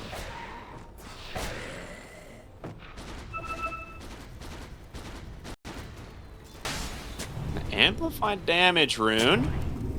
This should go to the Gyro or the Puck, either or. They're in a pretty good spot here to secure it. Looks like the wait a minute, the real potential. Ignite? Middle tower is under attack. Yeah, Puck's gonna bottle this one up, group up with the team bottom. Looks like they're looking to collapse around this Shovel Dragonite. Kobold scouts this out. He gets the blink. Oh, the blink after him though. Dragon Tail is out. They're actually immediately pull the Fiend's Gate, and now big Ravage does come through. Vitali's gonna live. The Finger of Death will take down the Underlord. And a quick smoke as well to try and disengage. Yadomi not gonna be as lucky. But hey, I mean, that's a big win if you're LFO. You get Egg, you got Fiend's Gate, you kill the Underlord, and you only lose the Ogre. We're not done? Oh, Very nice. Oh, okay. Going for some knives there. Yeah, really nice Coil Ravage combo to sort of save that fight because the Kobold did scout it, allowing the Dragon Knight to blink out. And it looked like Vitali went in too deep on that Tidehunter. But a nice combo of spells lets them actually kill the Underlord while Tide gets out like 100 health or something. Love to see that. Very close game though. Not as many kills, 7-4, but only a 2k gold lead. They still have the Aegis on this Templar Assassin, and they definitely need to try and take advantage of the timing on this before it expires. She's pressuring the tier 1 top, but okay, minute 45 seconds left on it. It's actually a decent amount of time to try and get something done. You could try and look for the enemy Tormentor or just the tier 2. I think playing this top side here is definitely the area to be, but I say that. Stun into the Hex, the chain stun out now from Yadomi. Blood Grenade is out again. You're doing this just into the Aegis. You did expend Dead in the Water as well. Fall down. EP comes in. The stun. What a grab. They get TA. Coil doing work, but Michael is now on the run. Frank comes in. Nice bit of malice, but Vitali just walks it up. Dragon Tail will connect. Dude, Matthew with these stuns over and over. He's getting so much done. The Hex as well. Now Vitali just barely surviving down to 10 HP. We'll get him with the Breathe Fire. All right, Matthew has to have an Aether Lens. Yeah, he's got an Aether Lens. And an Eye of the Vizier. I was going to say, my guess was Aether Lens and Eye of Vizier because the Hex range that he used in that last fight was wild. Is that what caught the... Oop. Wish he had a little bit more range to get out. Is that what caught the TA to start? Because she was pretty far up. And I think they actually wanted to make that play, like you said, the Wisdom Rune Tormentor. But they needed like 10 seconds for Underlord ult to come off cooldown. He had just finished Pipe. And that was going to be a really strong timing. But then the TA died 1.5 times before he could get there. And he is so much of their damage right now. So just a few seconds off of a really nice play. It was Earth Spike from downtown, basically. Like, just completely caught him off max distance, right? Both times. And he also got him on the respawn. And then he gets the Dragon Knight as, like, he's chasing after the Tidehunter. Like, he was playing that fight so well on the Lion. Now, Kataro's going to go for his own Tormentor. Uh-oh. Or not. What? Or yes. Or not. I mean, he has to wait for refraction again. What happened there? Or yes. I don't know. Misclick? Messed up the timing or something? Yeah, I'm not sure. He was messing with jungle items. Not the best. Doesn't have any stacks either. They find Frank. He's got a Shield Rune, Pipe, and Mech, and they still manage to finish him off. Man, that Space Slug is tanky boy, but they got plenty of damage.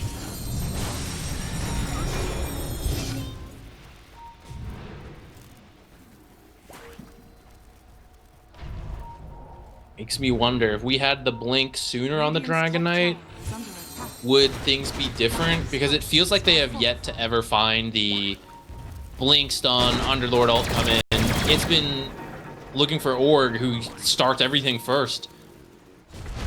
And they're gonna find... I don't even know. Blind like stun into the trees on the TP out.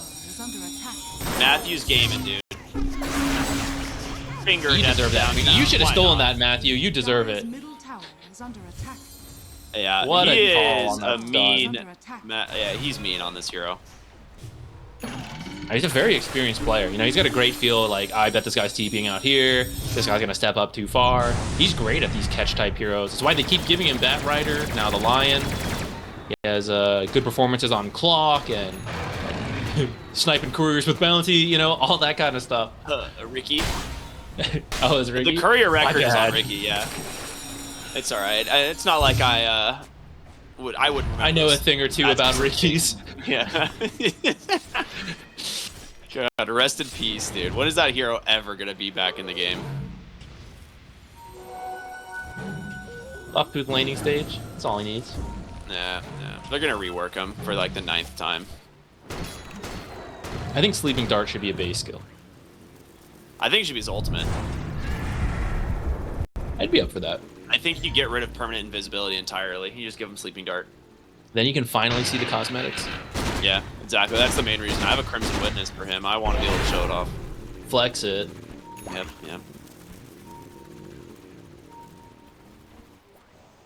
Roche, while we were rambling, is up. Oh, that's instant? I think that was instant, or maybe I wasn't paying attention to the change in the timers. Anyway, it's up. It is about to move over, and LFO is in position. They got some wards set up already. You have these TA traps that are giving them some information on these hero movements, and they're going to smoke right now. They did see it on the ward, though. So LFO will have a good ward already in lane, and they can try and dangle a little bit with this Tide Hunter here to try and pop the smoke, bait out maybe a response. They're going to find Michael. Muerta don't actually get the silence off in time, so she will respond with Pierce the Veil. You're right, TA is not here. He has to TP. Ward sentries down immediately. They're going to be cleaned up on both sides. But that's Pierce the Veil. And the Dragon form. It's an interesting exchange. I'm surprised Kataro did not just keep pushing bottom. Like, if you're not going to show, I feel you pressure a tower. Is he close to finishing an item or something? Is that the idea? BKB is... Underlord gets caught by the anchor. Finger of Death comes out, and again, Trank will hit the deck. 50 seconds without your Underlord now. That ward did so much work. Not only did it scout the smoke initially, but now has led it to the kill onto the Underlord. They keep finding Frank. It's exactly what you want. You don't want the Underlord to be ulting in when you jump another target, just like any global hero. Yeah, boy, are they Dawnbreaker finding him. effect. Yeah, that is the 6th time he has died. BKB is now being delivered on Katara, though. I guess that's what they were waiting for. Unfortunately, now that Underlord's dead, I don't think you're fighting. Just drop the Fiend's Gate in the pit anyway. Just really scare him. Come out. Boo! There is smoke. Looks like they want to at least try and contest this. Underlord is going to drop the gate, but they are already there. They have the trap there, scouting out some heroes, but backside of the fight, Frank. Death number 7. He's all alone. He's just so dead. Well, they actually get the Ravage out, and the pipe this time does get to be used, but he's still dead, and now it's Leo style. He's going to need some help and fast. There is an egg available from Prada, and that's going to clean up some trees, but the puck was just ready and waiting. Aegis down now on the gyro. PP going to clean up this Muerta as now Pike trying to get aggressive here on this gyrocopter. Maybe looking to bring down Kataro. The BKB can only protect him for so long. The Orchid does get the kill onto the puck, but it's going to be a full team wipe. And LFO come out the big winners. They were just in position first. If Roche took them a few seconds longer, then in the chaos, maybe that fight works out. But just the last couple fights that have happened, it's just like Fusion's just not quite all together on the same page, lining up the timings to show up at the same time. Did start well with both supports being killed, but the Underlord dying so quickly, like, he's got the auras. You want him to survive for a long time to keep benefiting off the auras. I think that pit might have been a little bit too aggressively placed, like on the right side, closer to his team, and I think that fight goes a little better. Yeah, the Dragon Knight's able to get back there right away and help him, but yeah, like you said, he just goes back in and dies, right? Like you're not getting a lot out of the Underlord at that point. is queued up in AC, which is pretty useful, but... Did we talk about the fact that Prado went straight Hex? So our observer highlighted it a couple times, but yeah, he's got it now. First item, Scythe. That'll help deal with the puck, I suppose. They have an Orchid and now a Scythe. It's sick. I say that You can get your TA close. Dire's top tower is under attack. Well, that's okay. We have both an Orchid and a Scythe. True. Ooh. Okay, Dragon Form popped and a Blink to safety. Meanwhile, in LFO, they're going to group up around mid. Smoke up here from Fusion. They need to try and find something.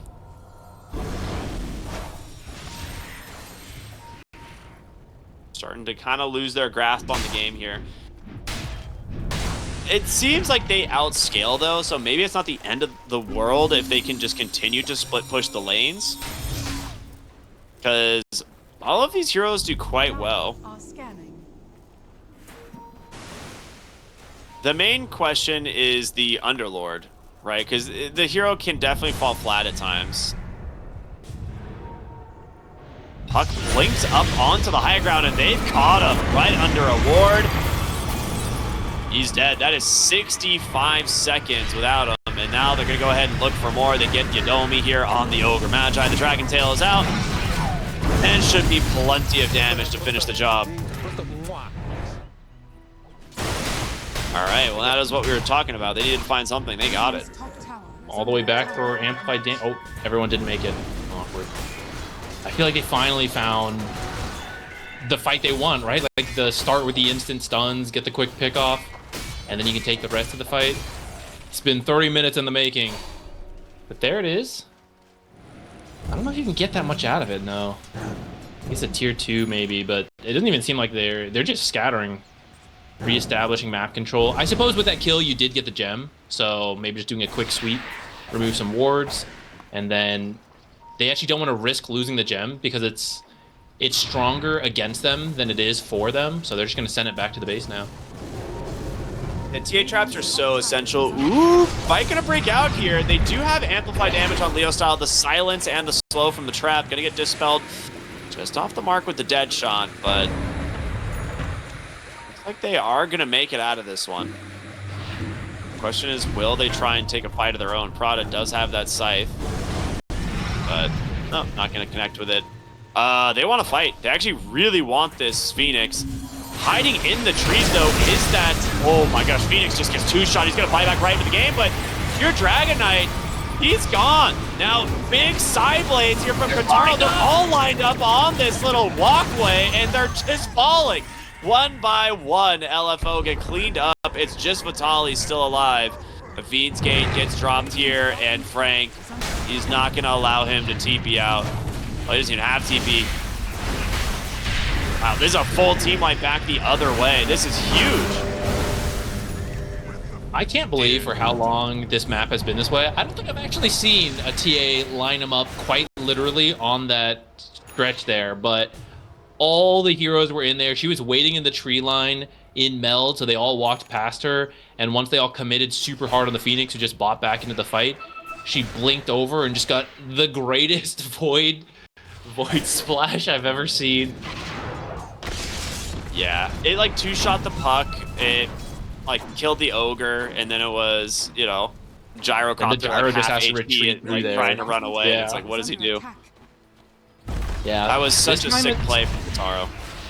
This time it's LFO committing a bit too hard, especially with that tier 1 being up. You know, if that tier 1's down, maybe that fight looks a little different, but they're all forced into that position because of it.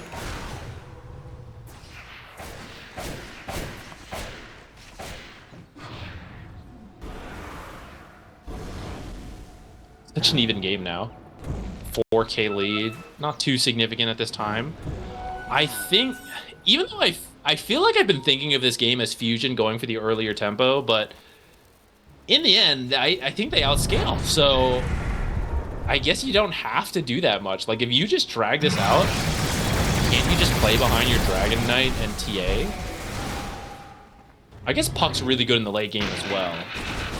Yeah, the puck is very scary late game, but Radiant's middle tower I feel is like under I do attack. favor the Dragon Knight TA lineup. They're gonna smoke up in the mid river here. Again, Underlord can join the fight pretty easily, but they still have this one ward on the high ground, which is great. Let's see what they can find. There's a ward on bottom lane too, and some traps down here as well. So they might actually get some vision here to play with. A good job from LFO at the moment, not getting caught by anything. There comes the puck. Uh-oh. Dragon Knight was just barely out of reach. The scan connected, so they thought for sure he was there, but it just happened to be at the worst time. Look at all the TA traps getting seen here. They're like, guys, don't go up there. That's a bad place. Phoenix Fire Spirit's going to be spotted by the enemy.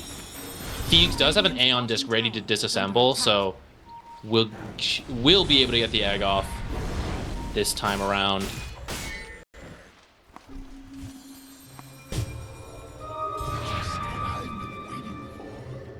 TA and Dragon Knight racing for an arcane rune.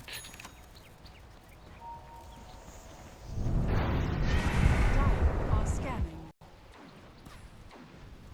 Right, another smoke here into the Dire Triangle, or into the Dire Jungle. See what they can find. Radiant are scanning. Shiva's done on the Tide Hunter. Will give him a lot of vision if he blinks in, and that's exactly what he's going to do. They look for one, and immediate BKB response out from Leo style to dive into the egg. Nobody in position to clean this up with the side blades. Phil just taking Yodomi down to half. They've got the gyro. That's the big kill. Phoenix looking very strong in that type of fight. Oh boy. Gyro just can't do anything there. He controlled up completely. The blink stun into the hex, into the dead shots, everything came out. Doesn't have a BKB yet. Went a pretty greedy build. Butterfly, Daedalus. I mean, there's a lot to avoid. I get it, but certainly wishing his BKB was done in that moment. Dude, okay, so I thought I was crazy in that fight. I saw Ogre get bashed off of a Meld Strike from Void Blades, and I was like, maybe I saw that wrong. There's no way the TA is level 25. He totally is. What in the world? I think it's from that earlier fight. Yeah, it's that earlier fight where most of his team had died as he cleans it up. He just got so much XP. He's also spent a lot of time on his own, so very XP efficient. This is when Void Blades facet really feels cool.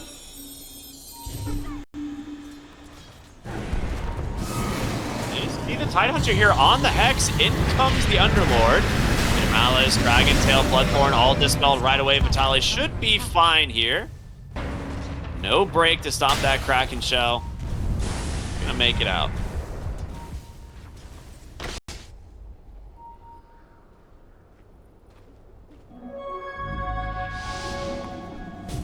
Rosh up in 30 seconds.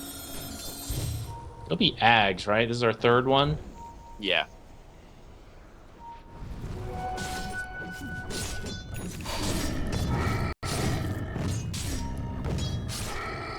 Sure, it's pretty good on Dragon Knight, I guess. Maybe the Underlord's second pit could also be really good. I do like the Underlord Ags. I think it is underrated, just because of the fact that it also applies a massive slow to everyone in the area.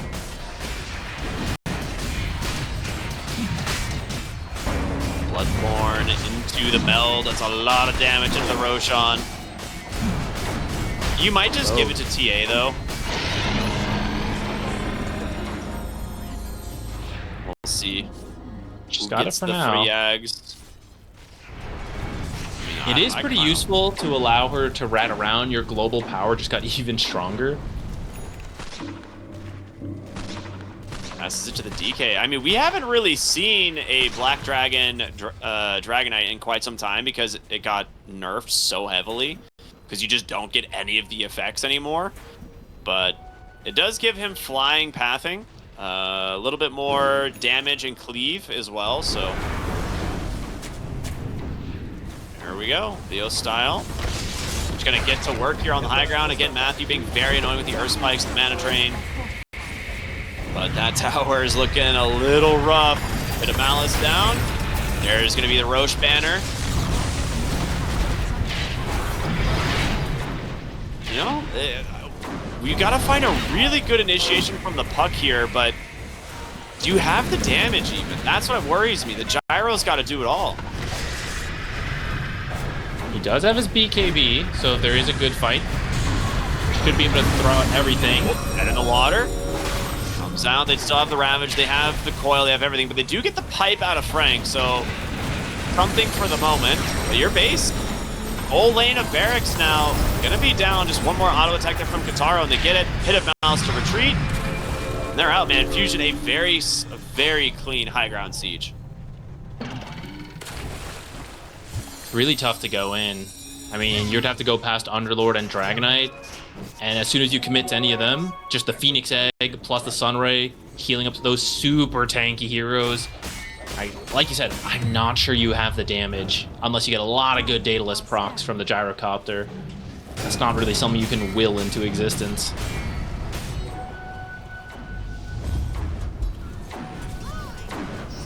Take a look at these tier 4 Mindbreaker, Ascetics Cap, Ninja Gear for the Lion, as well for the Tide. Kataro gets one as well. The double Mindbreaker is sick. I think that might be my favorite jungle item for tier 4, but I play a lot of very poor of you. Yeah. Dude, I mean, the silence just catches people off guard all the time. Radiant's middle tower is under attack. Tier 2 is being melted. They're moving on to the tier 3, gonna force LFO back. Yeah. Again, what are they gonna do though? Doesn't happen well. And that is the last fortification here from the side of the LFO. Your Dragonite's just gonna keep walking back and forth with the TA, trying to finish off the tower. Oh, nice blink out there. Good response time from Kataro.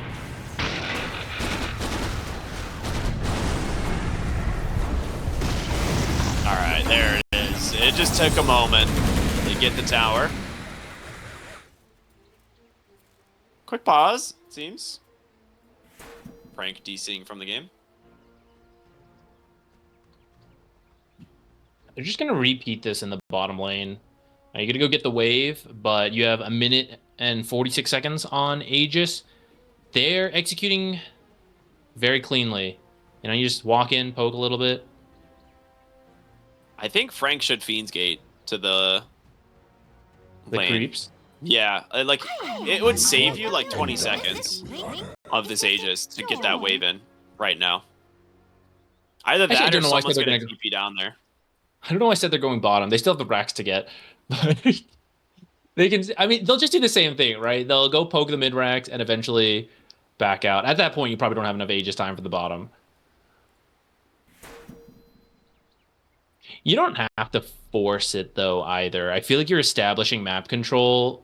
Traps are being spread across the map. You're going to have top lane always pushing in. You can mostly sit bottom lane with the core of your heroes. You got the global presence of Underlord. Yeah, I agree. Maybe Frank just TPs, has Fiend's Gate to come back. But I think overall, you don't need to force it. Yeah, that's exactly what he's going to do. So he's going to go bottom on the Underlord. He'll deal with this wave, starts pushing it in. And he will be joined by his team shortly after.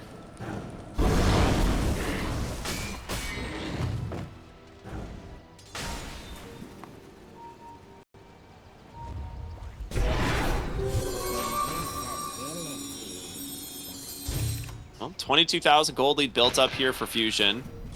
Michael, very convenient invis rune here. Gonna try and give some information to his team. Maybe. Oh, I don't know if he meant to actually break that, but here they come. They actually get the Lion. There's gonna be a Ravage catching two. Philstyle's forced to pop the BKB on the run here, but the Gyro's making quick work. The egg is out, but the damage is there. And now Kataro trying to TP on his own. He will make it out. That is not the fight you wanted with that Aegis. No, You lose not the at gem, all. you lose 4 heroes. That is very rough. And now LFO, it's their turn to try and push the objective. This has been what's gotten Fusion. They're just a few seconds off on some of these plays. You know, if the team is closer when you start that, it might work. But instead, Muerta goes, Lion instantly reacts because he's there, but there's no instant response to the Muerta because they're not quite there. This is a full uncontested lane. The next question is, can you get more? And they are just pinging top. They want to get 2 lanes of Barracks to even out the top side, but now they also blink in. The Dead in the Water is going to hold down this Underlord long enough. And this Gyrocopter is just so scary, man. They're trying to get him out of dodge, but oh, the side blades take down one. Here comes Michael with the BKB, pierce the veil, trying to chase down Yadomi. He should have the damage. The scaling potential of the support Muerta is there, but that is a dieback on the Underlord, and you lose a full lane of Rex. 1-1. Not the end of the world, but it wasn't really forced by LFO. That was more of a mistake from Fusion. So it's making the game a lot harder for them. If they stabilize, I think it goes back to still favoring them in a proper fight. But they have to take the proper 5-on-5 fights, not this one at a time initiation.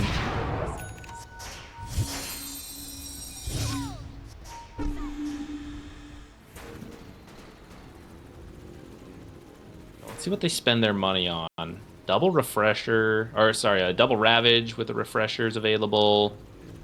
Gyra's I think there's a satanic in his warrior that got killed. Yeah, that's what I was thinking as well. He can buy the Reaver here. He needs to sell his boots, but I am assuming I'm with you. He probably has the satanic components there. Yeah, he does. There they are. Neo Style has the full Silver Edge coming out right now for his Dragon Knight, which will do some work here against the Tidehunter. If they can get the break, they should have the damage to burst him down. PP's Parasma is nearly completed. Another big item here for the puck. There it is.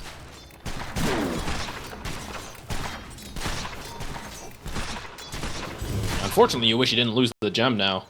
The Silver Edge just finished. And actually, I did kind of forget about that. It is going to give a lot of map control back to LFO, being able to feel more confident that you've cleared out traps. You're not being scouted as you try to go which way around the map.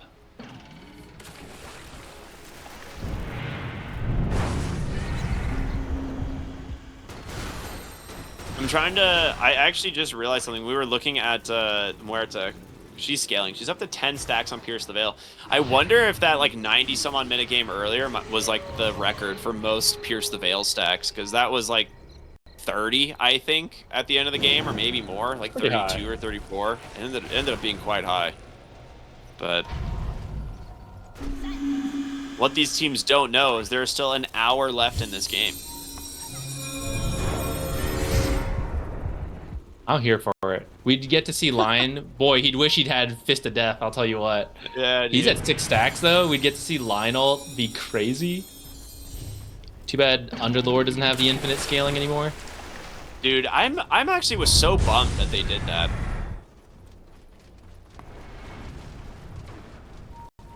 I bet LFO, having played that 90-minute game earlier, if they see it happening, if we get to 60 minutes, gonna see the Ogre buy a Midas way sooner this time. Yeah, he's like, all right, that's it. I've seen this before. I know where we're going.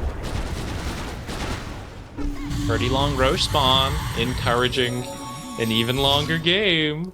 Oh, all right. Well, there's a lot of TA traps that they'll be able to clean up here in the top side with this gem. It is already doing so much work. They cleaned out pretty much every trap from their base all the way to the Roshan. They get some wards placed as well. Great stuff. Fusion might just try to force them back. Yeah, Leo style, they're Sniper range Brax. Sniper melee Brax, actually. They actually did not have backdoor protection at that moment. You know, it had still not refreshed, so kind of surprising. Are under attack. They don't want to reveal that Lion came back. I am surprised they're not trying to at least chip the high ground more. Oh, they do get the stun here onto the Dragon Knight. Puck's gonna try and come through, but he's got a nice Lotus Orb BKB into the meld match. PP falling low, but will survive. There's the Ravage. DK, you should have popped that BKB. Punished for not doing so, and just like that, 90 seconds without your Dragon Knight. You did get the melee barracks, though. Good patience from Matthew. Kind of baiting that melee barracks, though you do end up losing it. If Dragon Knight just BKB'd and gotten out, easy to say, like, it would have succeeded and been done. And in fact, he could maybe even hit the range barracks and get out. Maybe it's worth it, but then you wouldn't have BKB for Roche. And I don't know if I you kind of care. get... Yeah, that's what I'm wondering. Like, I get the logic, but maybe you don't care. I think In you can hindsight, just do surely this, you don't. Right? Like, they can keep ratting. This is a scenario where, like, LFO really wants to play for Roshan, and Fusion, I don't think they can contest Roche right now, so if you would have just been able to BKB and keep chipping away at the racks, it would have been potentially threatening the Mega Creeps in exchange for the Roshan, and now Roshan's going to respawn. You're 30 seconds without your Dragon Knight. Ags go over to Puck. Or we're getting wide. Low cooldown wide. No. It's gotta be Puck. It's either Puck or the Tide Hunter, but it's like Puck's Ag is way too good to not have, especially since he has the Parasma. The AoE negative armor is kind of cool with Flat Cannon. Might be the next one. And once you hand this over to Puck, is that happening? Yeah, okay, Tides bring it back. AoE Gush might be the next one, because now you'll have Flak plus the Puck Ags.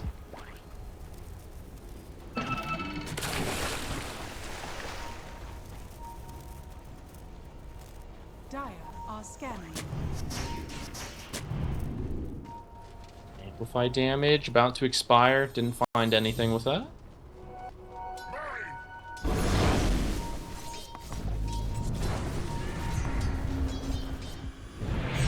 Smoked up on here on Fusion, and guess what? It's going to be Matthew finding the target. It's the Phoenix, but another DC. Oh, no.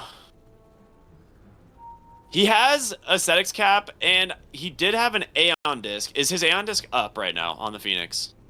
He's never disassembled it. He still has it available. If he needs it, he can disassemble, use it. His Aesthetics Cap did activate, though. This... I'm doing the math. The stun bar to the health bar, I don't think he's going to make it. I think if you want to keep him alive, you're going to need to either pop the Aeon, or you're going to need Dragonite or someone to come in. I suppose there's already a fear happening onto Gyro, but... Yeah, really nice fear from Michael. The TA's not that close to this fight again. Now, Underlord can Fiend's Gate in, but I think you might just Aeon Disc and try and dive out of here. This is looking really scary. Question is, do they know? They might have had a ward early that caught sight of her. Yeah, there it is. Aeon Disc dive away. So they're still looking, though. oh, the Ravage falling from Battalion. He's got a second one to grab them all. TA just bites the dust. And now the question is, can they get out on the side of Fusion? Michael's going to BKB TP out. Frank not as lucky. Oh, man. Leo style Bloodthorn stun takes down the Lion, but he has absolutely no BKB, dead in the water, the break, the kill. They made him look soft, man. Matthew buys back for revenge. Yeah, it's looking bad. Matthew's going to handle the lane. It is going to require a lot of buybacks to hold. Because you maybe don't even need to go for the Megas, especially because the bottom tier 2's up. You could just poke tier 4s. I guess you don't know the buyback on Underlord, though. That's the only scary part. But economically, if you can get more buybacks on these core heroes, it's massive. And then retreat, because you don't actually have any spells to fight. Like, there's no Ravage, no Coil, nothing like that. Yeah. Double Ravage was huge. Man, the fact that TA just, like, blinks up into getting immediately Ravaged, and he just times the refresh second Ravage perfectly, like, that's just really well done. It was so good. On 4. I think Dragonite got out thanks to the status resistance. You'd have to overlap your Ravage a little bit more, but in the end, they got Dragonite anyhow, so... Yeah, although that's a little greedy on him. He stuck around to kill the Lion. He could have gotten out. Well, this will be a second lane of racks. Of course, there is the top side still remaining, but with the heroes respawning, You gotta be a little bit patient. Dragonite has shoved top lane all the way in.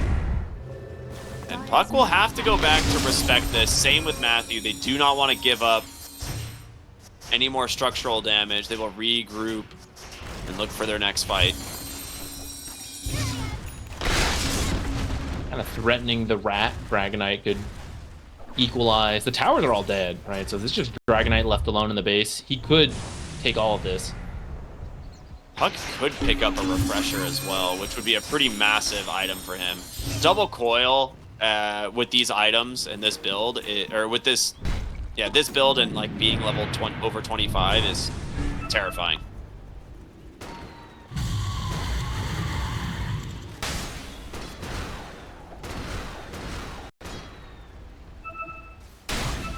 I'm assuming he took the Ravage stun duration, right? I don't think there's any reason, especially since he went the refresher.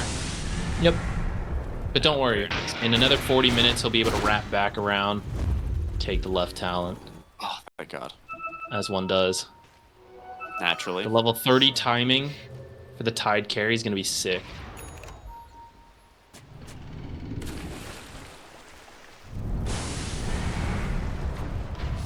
They've got double Ravage available again. He also has a Hex, so he can chain stun people for approximately 3 months. That's a long time. That's a pretty good stun. Nice D-ward there.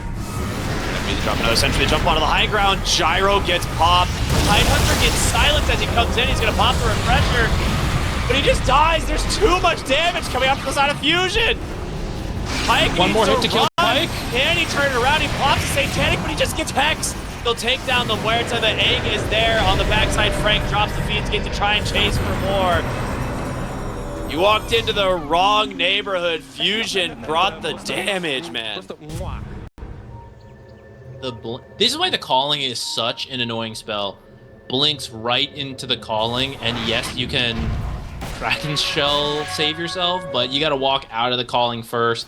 The Ravage comes way too late. Everyone has time to react. That was a disaster. Now you gotta use your own buybacks, and you're only gonna have one Ravage for the defense. I mean, he's dead for 50. He doesn't even have he the doesn't ability have, to buy back. Oh, he's short just a bit. There's 2 bounty runes. Someone go get those. Oh no, does anyone have a shovel? Radiant's middle barracks. Here we go. This could just be the Megas. I kind of think maybe you just give them up. This is so hard. Just give up the Megas at this point. It's too late to defend. EP comes in, They're gonna drops try. Coil onto you. They're gonna look for the kill here onto the Phoenix to start things off, but instead they get Kataro. He's falling low. He doesn't have a BKB. He's hexed. He's dead. 100 seconds. Back It's totally the other not way. too late. They hold their racks, and we will see if that pays off. I really thought Dragonite would just jump in, but I clicked him and he was 2 seconds off his ult. So maybe another moment where Fusion is just a couple seconds off. Because it seemed like they were being patient for the bottom racks. I was like, oh, what's happening here? I was like, oh, we're waiting for Dragonite ult. And then we didn't. 2 seconds off. Well, TA has buyback. And you did get Gyro buyback. So whose turn is it now? Is it LFO's turn to go into the base again? Or do we reset, wait for Roche? We're only halfway through the game, so I think it's true. probably reset, wait for Roche. Midas queue up time. Does Yodomi do it? Did he buy a Midas yet? It's got to make it to the 60-minute mark first. That's true, that's true, that's true. Okay. So, looking at some... Wait, what did Jaro build? What is this? And Lincoln's, okay. Yeah, I mean, that makes sense. That will help, but Butterfly is also kind of useful, so he's going to be lacking a little bit of damage now. Maybe after He does need to BKB, survive, swap it though. back in. Yeah, exactly. Blink, hex out for Matthew, jump onto the high ground, gonna see if they can bring down the Underlord. They are a little bit afraid to chase further. Well, after all of this, you don't get the buyback out on the TA. Roshan still can't be up. This is a very close game. Right now, I would give the advantage to Fusion just because they have more buybacks. Now we're kind of at the point where depending on who gets caught and how, like if you get surprised by the Ravage and the Earth Spike, there's enough damage from Puck and Gyro to delete everything. In the same way, you swap it, you get the stuns on one of those heroes, you have enough damage to delete them all between the Cleave of Dragonite and the Side Blades of TA. So it really does come down to who starts the fight correctly, and whoever wins the next big fight, if there are no buybacks, you'll just be done because these lineups clear buildings so quickly.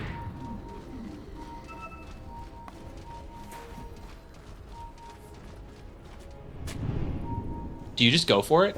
They know. Fusion knows they're in position for rush. I kind of like it. I kind of like the idea. I was saying this earlier. I feel like they could just threaten the high ground. And they are barreling down mid lane. I think Mega's gonna get out. There is a Don't Ford. be stingy on BKBs. Ward down. They're running in. They're gonna see the TPs. They saw Ward get placed, I believe, and there it is. He's gonna go in, try and force some reaction. Matthew does get a nice Earth Spike here. Ogre doesn't have a TP. He's walking in. Okay, they're immediately gonna go to Roche now. Man, that ward that they placed was just barely inside a sentry range. Otherwise, they would have had no idea. Fortunately for this maneuver, Roche is still not up yet, so there's technically enough time if LFO wants to head back up there. Or maybe they're going to make the same play now. It's like, let's go get Megas, boys. Force them back. They're like, oh, we could do that too, you know? That was a sick play. Now, the downside is you have big. Underlord. Yeah, as long as you get the Underlord ult out. He has to stay behind tier 4s. Do not try to move out. Literally sit in the fountain. His team back into his base, right? That's what we're talking about. We're saying they have the Underlord. Yeah, if they do it right bid now for the Roche, there it is. Fiendskate's available. He can bring his team back at any moment. Crimson Guard there will defend the tower. They get the Roche on, and through the Fiendskate they go.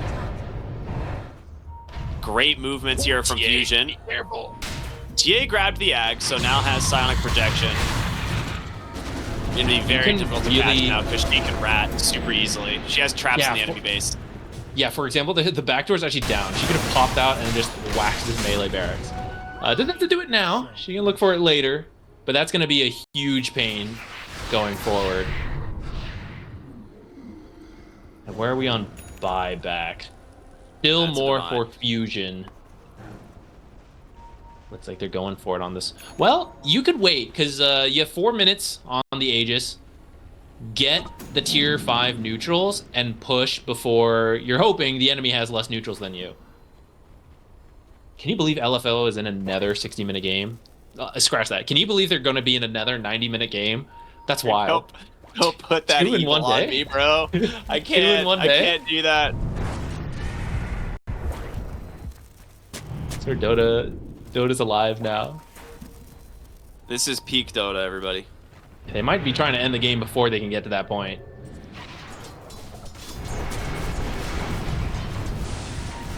Everybody's so here. Hard to catch this TA, but the Divine Rapier's on. They really want to force the high ground. They get the Lincolns out of the puck. Taro laying into the racks. There's going to be the first Ravage. Connects onto the backside. The silence, though. They still have a second Ravage, but can your Tidehunter get out? He can't. He will have buyback. Mega Third. There's going to be a nice coil out from PB. And here comes the Gyro. The second Ravage connects. Can they escape? The stuns are too much. Kotaro hits the deck. Where it says the next, the Hex is going to find Frank. They get the Phoenix. 4 heroes dead for the buyback of your Tidehunter. Oh my goodness. No team can crack the final racks. Lost Divine to the Gyro. There is a trap outside the enemy base. If she can get top lane pushing, TA might be able to wrap that at some point, but there is a ward up here, and it's very scary. Also, what about 60-minute items? Anyone? Ogre, you get that Midas? No. They're looking for the TA. She might walk into this Tide.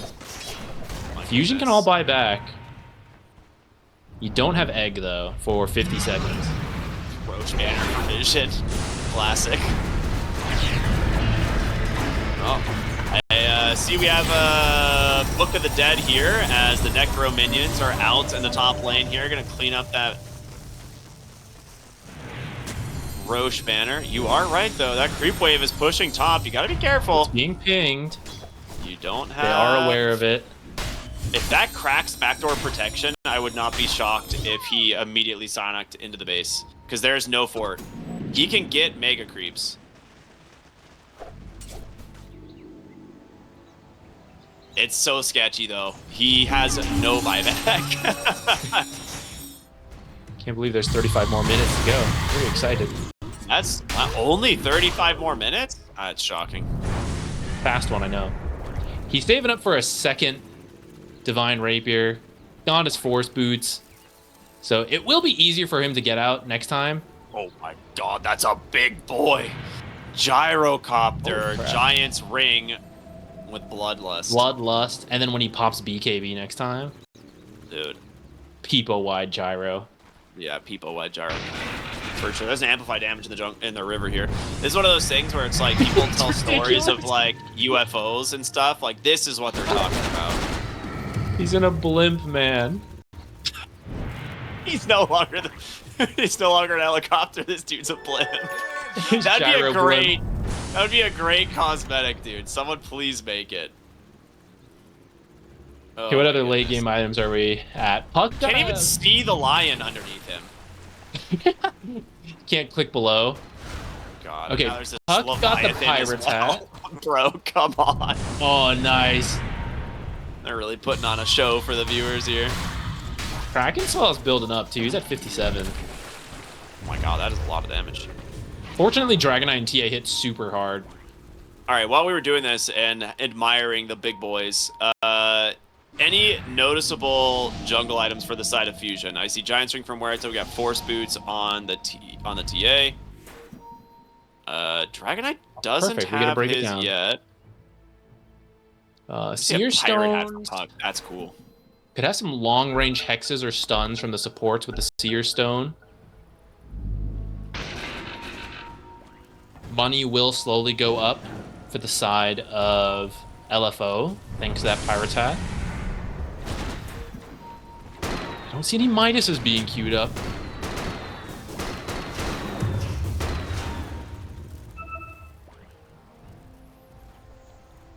I think this time both teams already have a Crimson Guard to protect their buildings.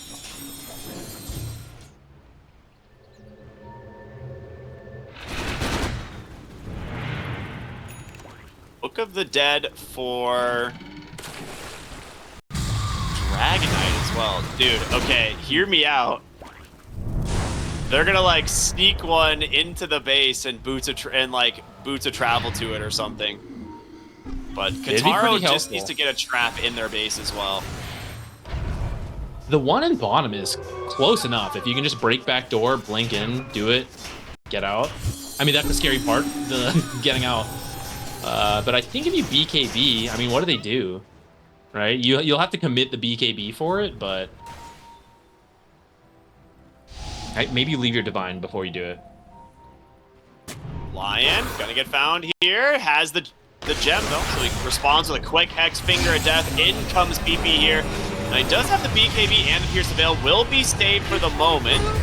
But the damage is enough. They got him. He's going to buy back right into the game. The Puck on the backside in some trouble. Big Ravage comes through from Vitaly. The egg drops. The BKBs are there. The auto attacks will clean up the egg. The second Hex. The Ravage only gets stunned by the DK. Trying to bail Kataro out. The splash is so work. He's actually living. Pike is the one that's in trouble. But can they do it? The Fire Blast. It's enough. Michael on the Huerta somehow on the backside trying to carry this fight. The Divine's going to hit the deck, but PP, he's back in here on this Puck, and the damage is done. 5 heroes dead for Fusion. Buybacks only on 2. I think LFO have finally done it. They don't want another 97-minute game. I don't think Fusion should have been saving buybacks there. I think they should have committed them to go for that fight. I don't see how you fight this now. I think it's over. Dire's middle tower He can maybe get another Divine Rapier on Dragonite and hope for a massive crit. That's what he's going for. They have a Fortify. All right, time for the greatest cleave in the. Oh, he doesn't even have it. All right, It's the switching over. Thorn is going to die before then. It's up to Michael here on the Muerta to try and do something with this Pierce the Veil, but he just gets taken down so fast. He doesn't have a BKB available. They got plenty of magic damage, and that is it. LFO will take the series 2-0, knocking out Fusion. Real exciting one, I gotta say.